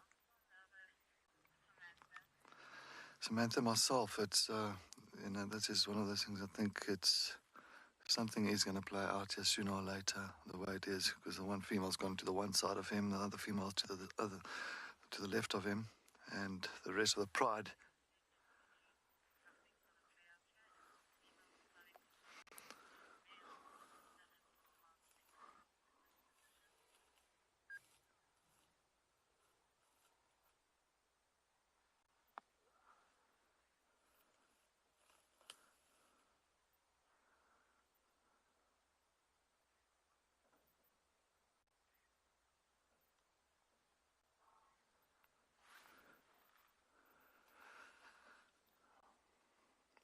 just trying to think, because I know, like this morning, as I was explaining earlier, that Kelly did say that she had that one male that was like kind of far away from the rest of the pride.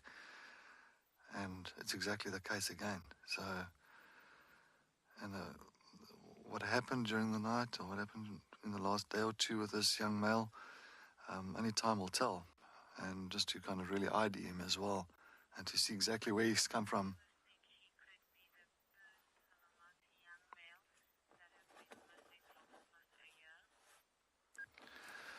All right, well, look, I did get some information now that there is a third Talamati male that was part of the other two brothers that were part of the Talamati pride. And apparently he's been missing for a year, so maybe it's the first time they actually like really bumped into him or locate him like this. And that's why the aggression is there, but it's not over-aggressive. It's not full-on, the whole pride is going for him. So I think it's more kind of just figuring out each other. And I think they know where it is, but just more of a safe and a slow approach on their to reunite with them. As you can see, he's not showing aggression to that one female that just walked past. So I think that could be the case. And thank you very much. I did not know there were three young males. It makes more sense then. But the third one, the other young male, is not yet at the moment. It's just the one that was with the pride, and then of course the one that's submissive at the moment.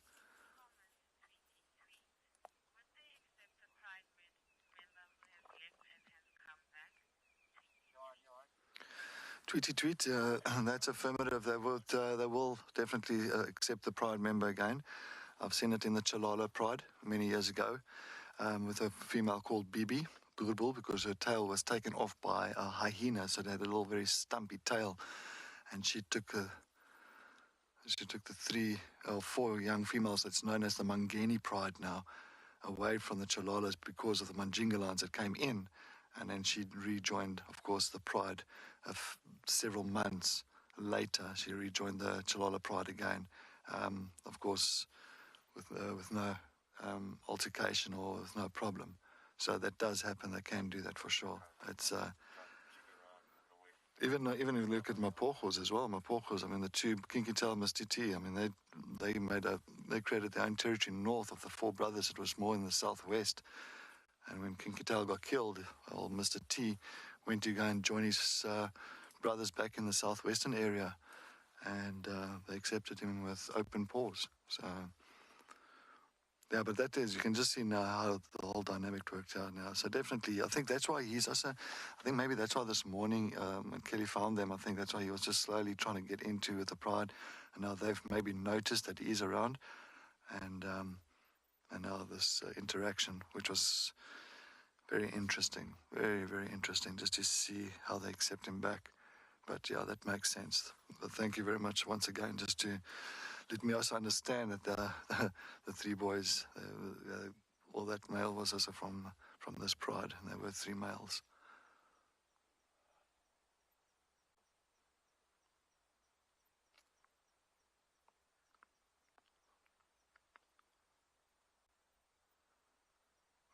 Are they direct brothers?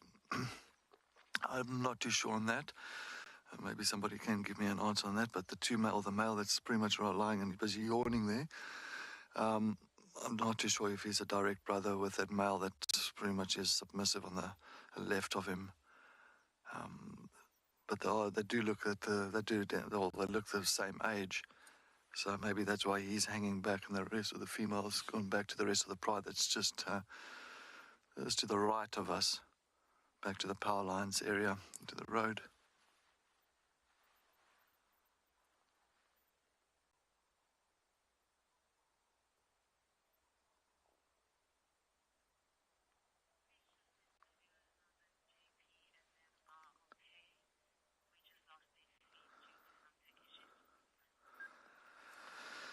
Right, and to let everybody know that fortunately some gremlins that's crept in there at JP's and Pridelands area. So yeah, we apologize for them just being off air. But yeah, everything is hunky-dory there. As you know, in the bush we do have gremlins that do creep into the system.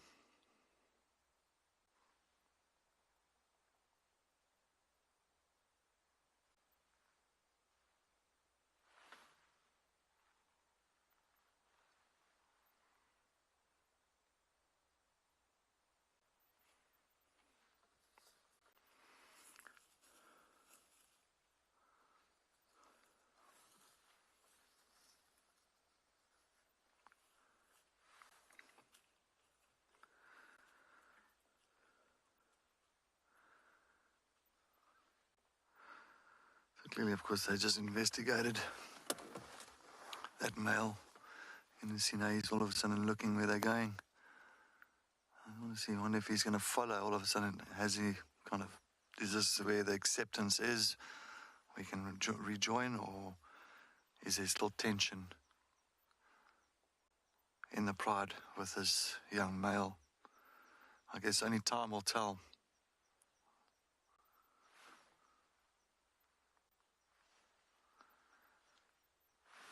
Well, we're going to try and see if we can move away from him and give him a little bit of space, because he is not the relaxed. I don't want to put too much pressure on the male that's already got enough pressure from the rest of the pride.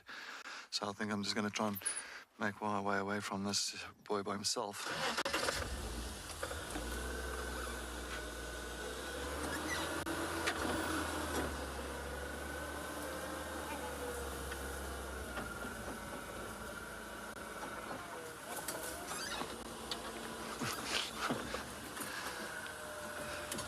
Sorry. All right, well, we're trying to reposition ourselves and get everything right here. Let's head back to Ben, sitting with Chidulu.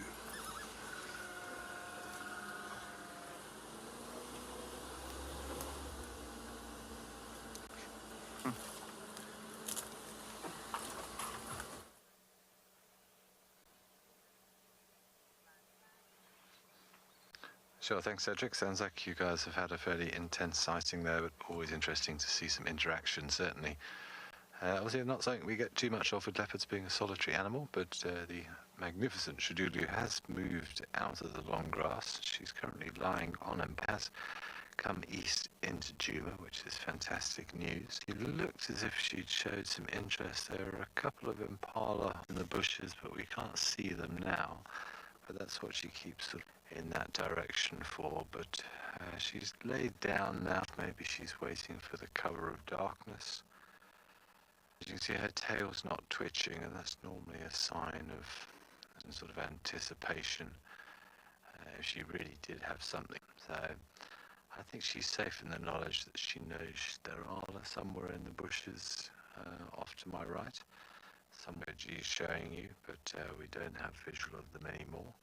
And for now, I think she's happy to just wait it out.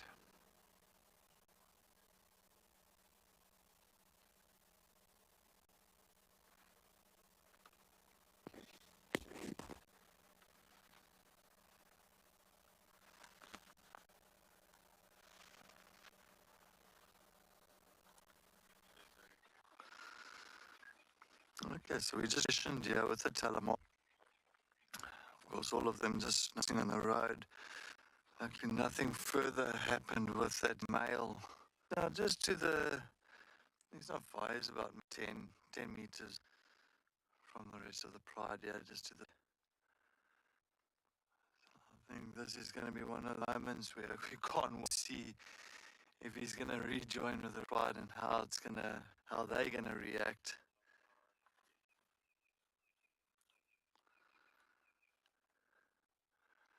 But it's, I mean, where's the other male? There's supposed to be two males that hang around the telemarties itself. I mean, I know a couple of weeks I had both males with the telemarties.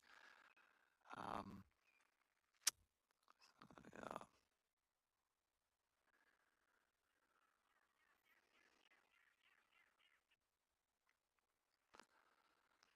Slowly but surely, the sun is setting.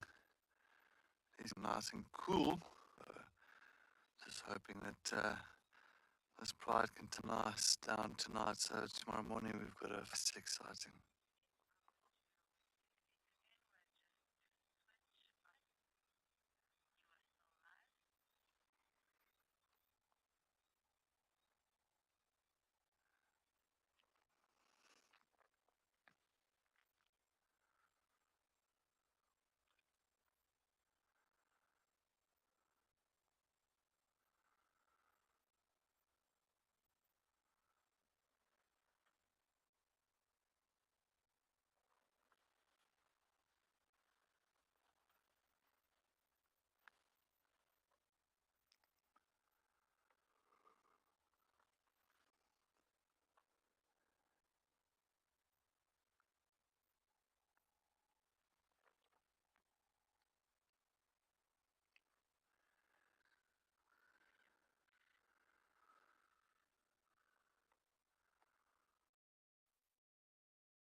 yawning happening.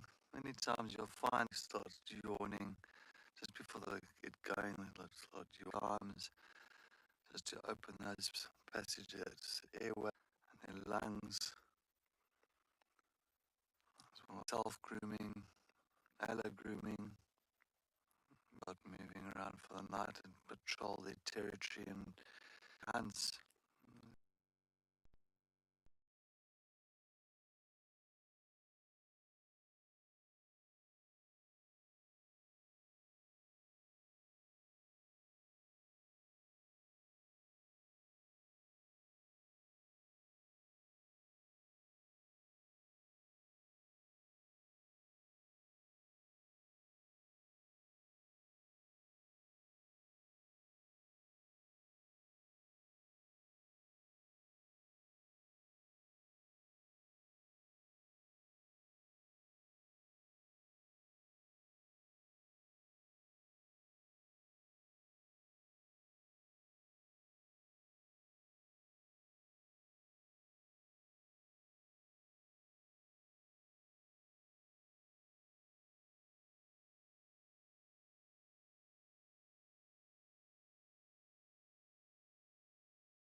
Lions is very much of a social cat. Quickly jump onto the radio, yeah. Standing by. Confirm your log, please. I'm at the junction of power lines and Impala. Any activity, anything happening? Yeah, there's a bit of activity. The heads are up and are grooming and all. So yeah, so there is space for two.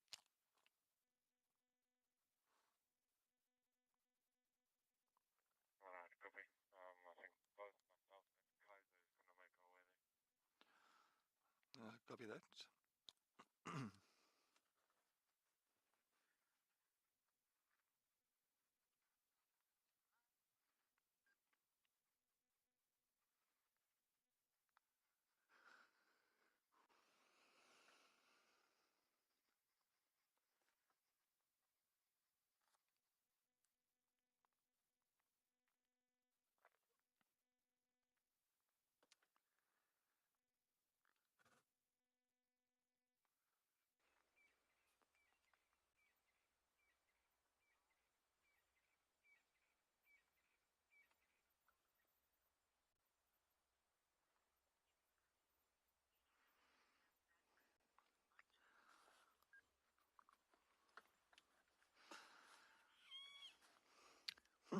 Keef. I wonder if anybody heard that.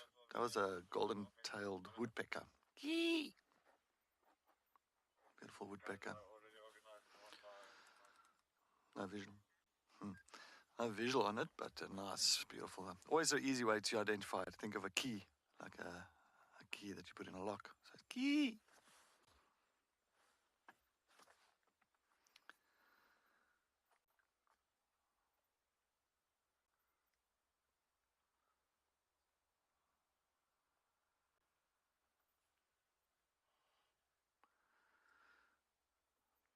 They're definitely in good health. That's one thing I can say. The Telematis is their body condition, pretty much for the whole pride, is looking really, really healthy. Good shoulders, nice muscles on the back legs, and I think there's definitely nice big shoulders as well. So that's really a good-looking pride. In good health.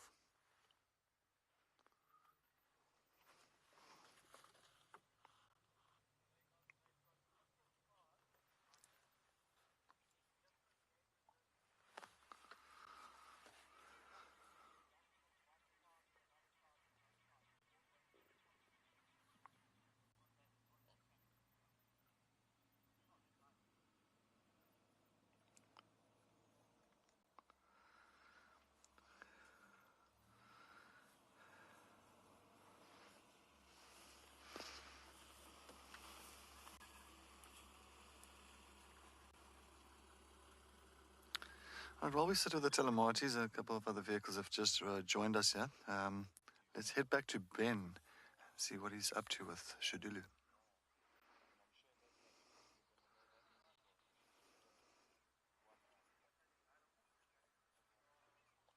He's going to have to stay up in the gum line.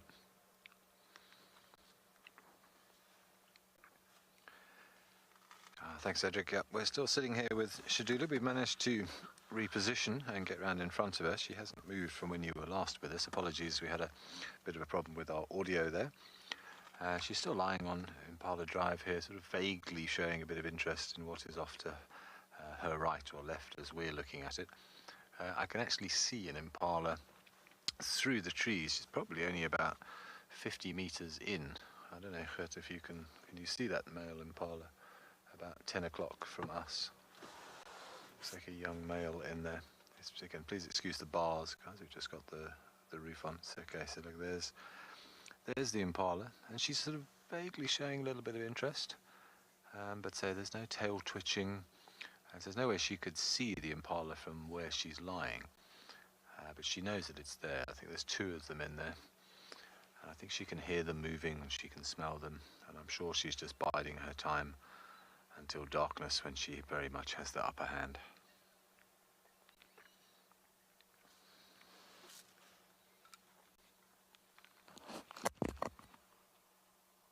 You can see her eyes are getting heavy, and she's certainly not in hunt mode just yet.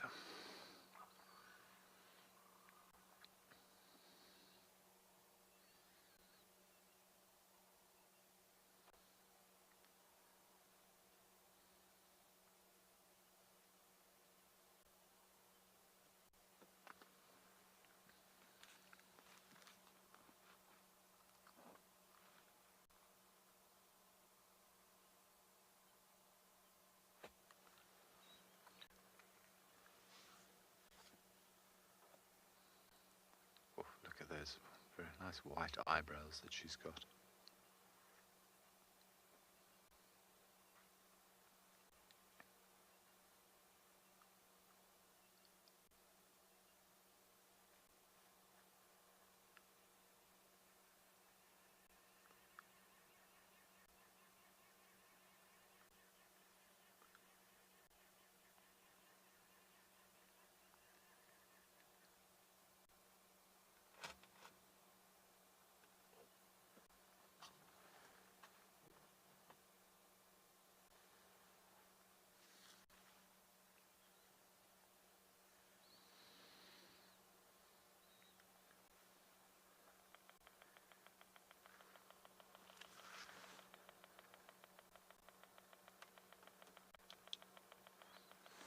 Alison, thanks for the question. When did Chidulu last have cubs? Well, I know she's got some at the moment which are fairly young. I believe they're only a few months old. I'm not sure exactly how old. And I'm afraid I don't know when her previous litter was. Say, I haven't been here all that long, so I don't know the full life history of these animals, but I have no doubt that somebody watching will be able to help me with that. So if anybody can shed any light on that question, please feel free to send in the answers. And I'll try and let you know, Alison, but I'm afraid I am not too sure myself. The nice thing about the Sabi Sands is there's such long family trees of these animals, because there's been tourism here for close to 50 years now, and they are probably the most heavily researched leopards in the world in this area. I mean, some of these individuals have got family trees going back sort of 5-6 generations.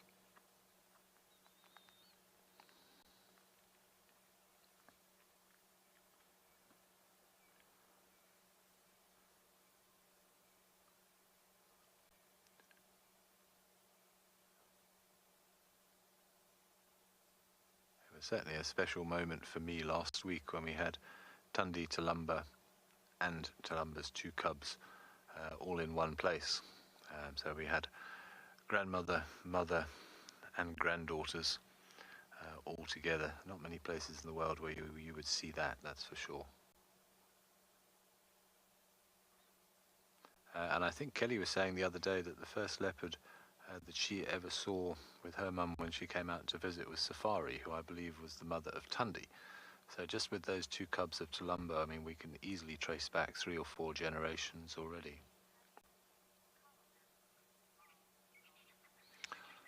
Oh, Laura Moore, you're quite right. She is having a kitty power nap. I like that, very much so.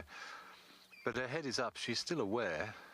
She hasn't switched off completely. And not one point has she gone flat. I think she knows that she needs to hunt, and she really is just biding her time and taking a few moments to compose herself until the conditions are very much more in her favour. Of course, her nocturnal vision, the size of her pupils, the amount of rhodopsin, which is the enzyme in her eyes that help the rods function, which enable her to see in the dark, that reflective layer at the back of the retina, all primed for nocturnal hunting. And whilst the impalas can still see in the dark, if these clouds remain, and it is forecast to cloud over this evening, it's potentially perfect hunting conditions for the cats. Without the moonlight and the starlight, the impalas can't see anywhere near as well as they could do otherwise in darkness.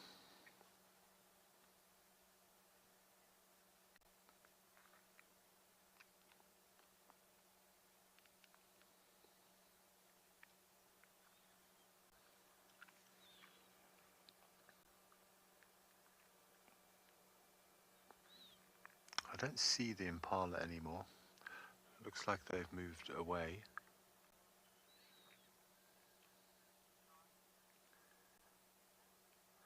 Thank you, Kimberly. It sounds like previous cubs were born in May 2021 in Aratuza, but she lost both of those.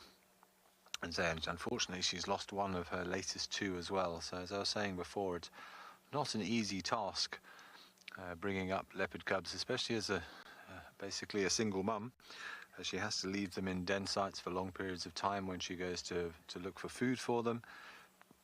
And they are then at the mercy of lions, hyenas, pythons, birds of prey, other snakes, a lot of things out there that would like to take a defenseless leopard cub, unfortunately. And of course other leopards. I've seen it before as well, new male leopards coming into an area and a bit like lions do, and killing leopard cubs in order to enforce the females coming back into estrus.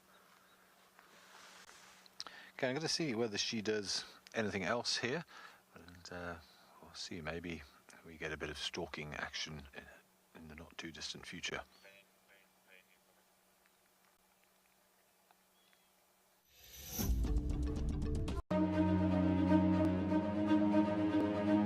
Safari Guide of the Year 2022 is upon us. An event like no other, where guides from across the country join together to learn, share experiences, show off their skills, and tell tales of the wild. But it's not all fun and games in the African bush. This is a competition to see who is the very best of the best in the guiding world.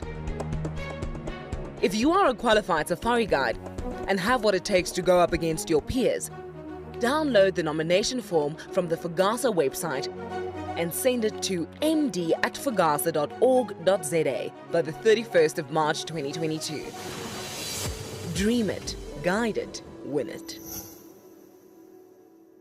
Free Me Wildlife as an organisation is a value-adding service to the communities of KwaZulu-Natal. We are a professional wildlife rehabilitation centre. We work with compromised indigenous wildlife, and our whole goal is to return these animals back into the wild as wild animals. To get involved with this initiative, go to our Facebook page, Free Me Wildlife. Alternatively, you can go directly to our website, freemewildlife.org. We hope you get involved, and thank you so much for your care and support out there. The thing I love about Russ is that she's taking good care of us. She gets us to sightings, like we drive over big blocks. The most memorable experience with Wendy was 2 nights ago. In fact, last night, when I had a flat tire right in the middle of a herd of 400 buffalo and had to change it right there and then. That was by far my most memorable experience with this trusty old girl. The only tough experience on Rusty would be to forget to charge her? Well, she's only broken down with me once, and it was basically just a loose steering rod that we fixed in the field. We use big batteries to power up everything, so if it happens that you don't charge it, she'll die on you, eh? Since then, she's treated me very well. She's taken me into a number of sightings, and it just seems to keep going.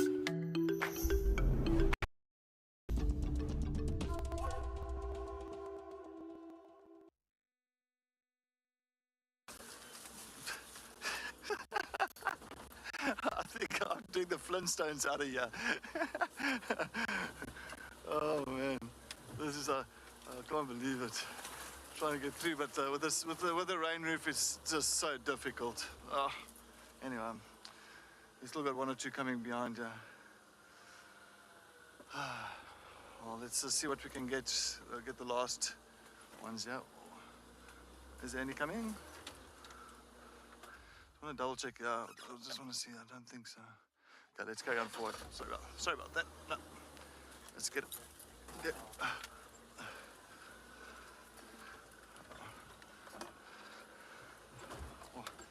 All right.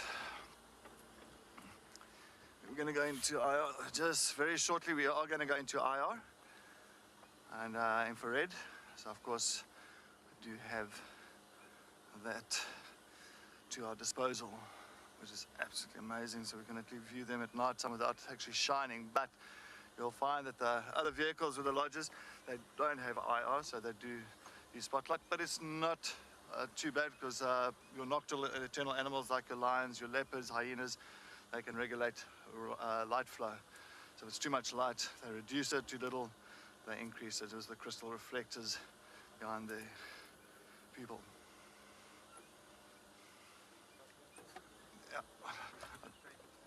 Now I want to try and get to Triple M, see if I can get there.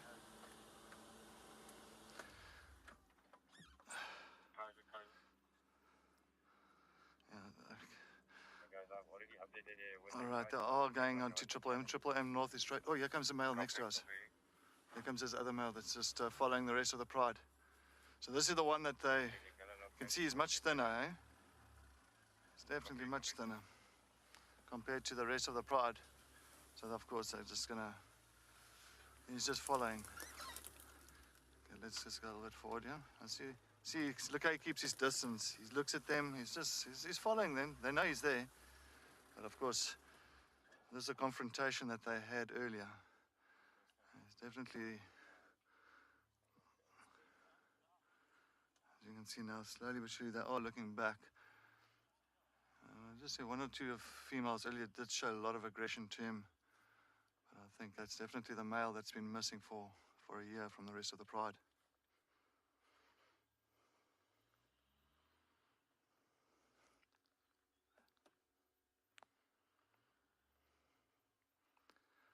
So just other vehicles just repositioning that side, because if they do cross over Triple M North, I'm going to head in straight into Simombili, Arethusa area. And at least I can just keep the other people or the other lodges updated about their movements.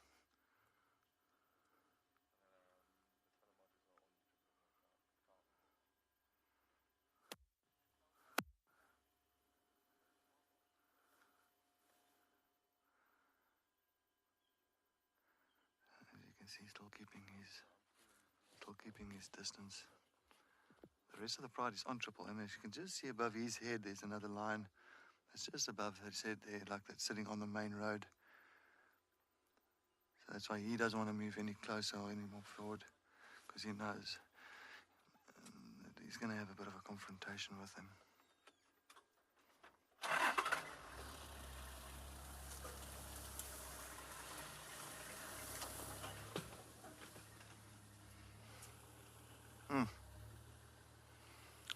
Well, as you can see, the guys are trying to reposition with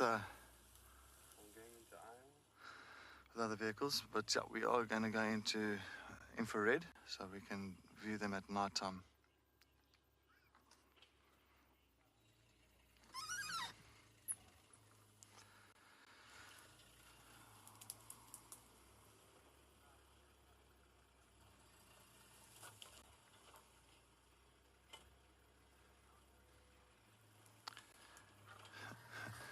You always know that it gets a little bit crazy when, of course, when lions get onto a road where boundaries are, and then, of course, trying to call other vehicles in.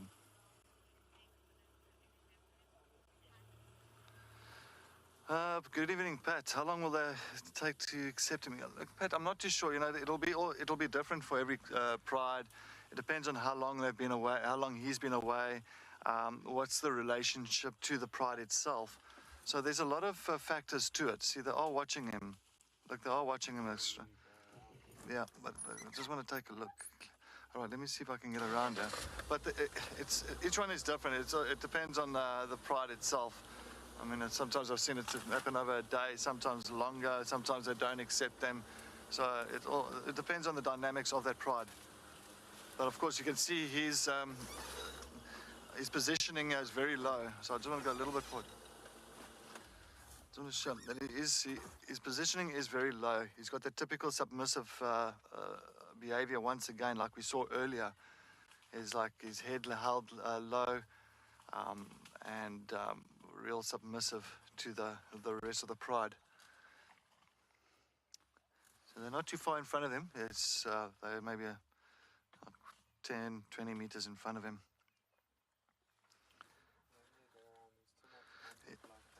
Yeah, I'm just going to see if I can try and get onto Triple M North, but we'll have to try and see if we can maneuver our way around here.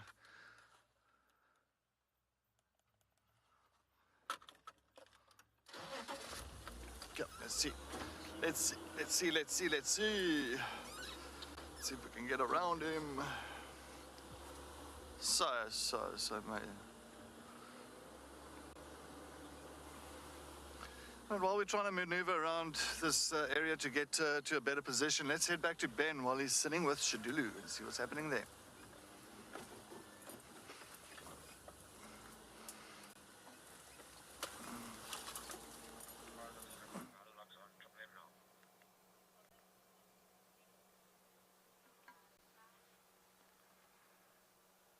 Thanks very much. Yes, Chidulu is indeed beautiful, but she has not yet moved. She has got head up. We had a little groom. We've looked around, but we haven't chosen to do a great deal more than that. But it is getting darker now. As you can see, we've gone into infrared.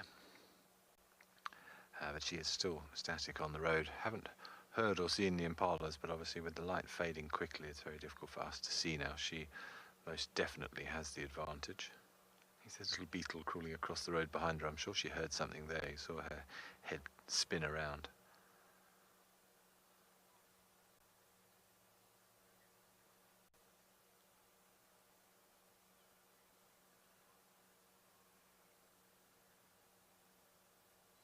But definitely a lot more alert than she was when last time you were with us. She had her head not flat, but her head was down and sort of lolling, and her eyelids were looking very heavy. But you can see now from the IR light, those eyes are wide open. The pupils have adjusted or are adjusting to the darkness. There is a lovely sunset off to one side. It's not completely dark yet.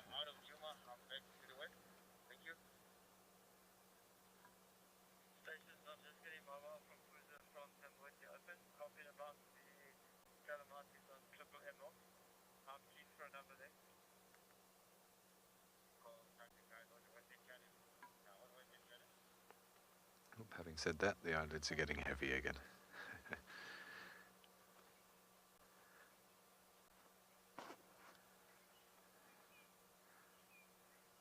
G and I were just saying it's been a ridiculous drive. We've had the Telematis, we've had the Nkuhumas, and now we've had Chidulu, we've had an active hyena den, we've had the Telematis interacting with JP with hundreds of elephants. We couldn't ask for a lot more for a Monday, that's for sure. Long may it continue into the week.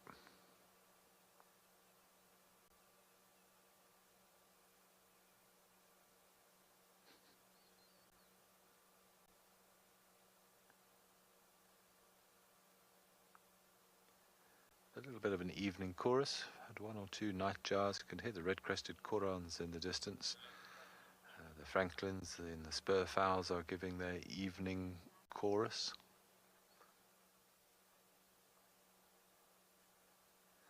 Vincent, you're quite right. The classic leopard disappearance act is something that I've come to know well over the last couple of weeks, especially from Columba. But we have been very fortunate this evening. So when we first found her, as you probably remembered, she was lying in very, very long grass. But she's by a little open area on Impala Drive, a sort of junction with Balanites. And it is nice and open, and there are often impala here, and I'm sure she will know that. And yes, but very kind of her to lie in the middle of the road instead of in the long grass. You can see the grass off to the left of her, as they would be up to about my waist height.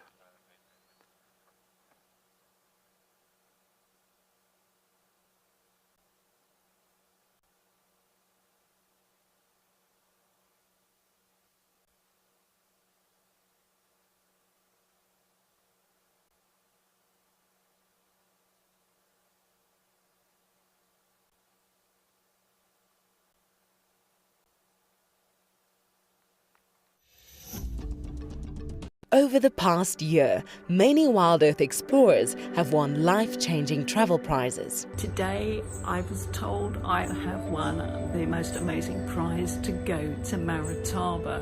Oh, I can't believe it. I am most excited to meet some of the guides. The animals, the birds, and everything else it has to offer. We can't wait to go. I would love to take my little grandson up with me on this experience to Funda. WildEarth has brought so much to my life, and I am thrilled and grateful to have this opportunity. Thank you for giving me this opportunity to visit. Thank you very much for this amazing prize, WildEarth. Sign up to be an explorer today, and you will be entered into a monthly draw which could see you jetting off to a dream location in 2022. WildEarth Explorers, it's in your nature. Spinning around in outer space, our planet gives life to the human race. Every day when WildEarth is out on drive, we see our Earth's beauty. We see her alive.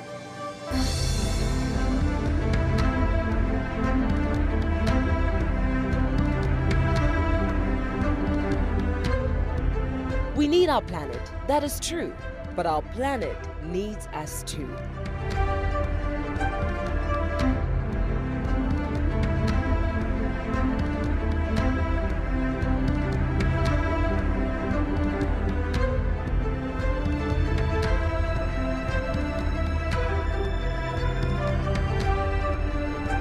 WildEarth will be celebrating Earth Day on the 22nd of April with a special safari live show.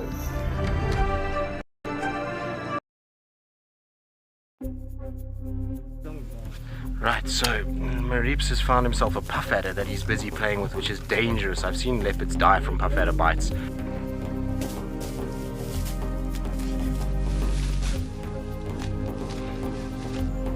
I think he got hit on the paw. So he's obviously taken snakes on before. But at what cost, Marips?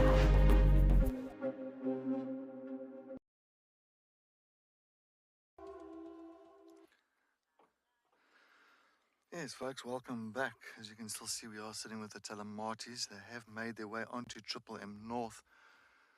They're just picking up on some scent around here. You can see they're sniffing the air a bit and just working out what is happening on either side.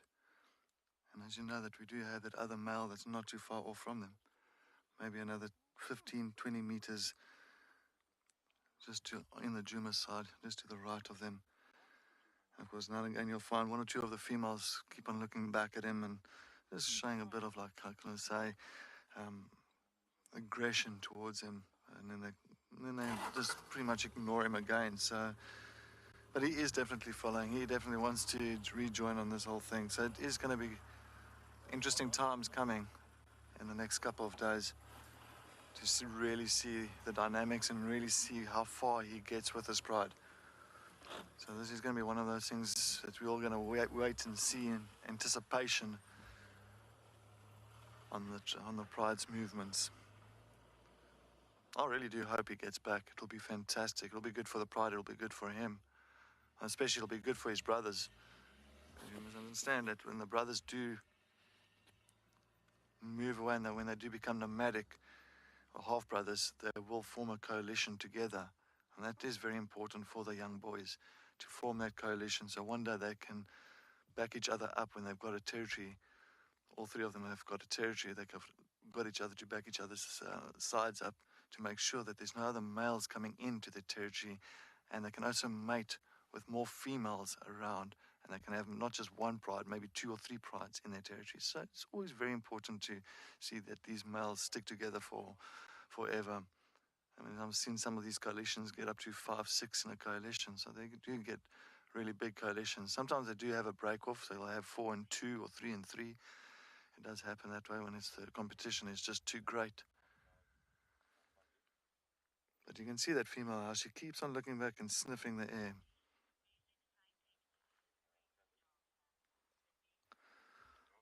Yes, Cindy, good evening. Yes, I think today was spectacular. It's like our first drive back, and got fantastic hyenas and the cubs and telemates. Ben got also the telemates and then kuhumas, and of course Chidulu. And of course down in the Pridelands, and JP got some nice, beautiful elephants that side. It was a great general game all around. So yes, it has been a fantastic, fantastic sunset safari here in South Africa. Once again, always have a magical sunset that did happen, but there were so many things happening that we couldn't really even get time to point the camera to the sunset. But yeah, it was really a fantastic day.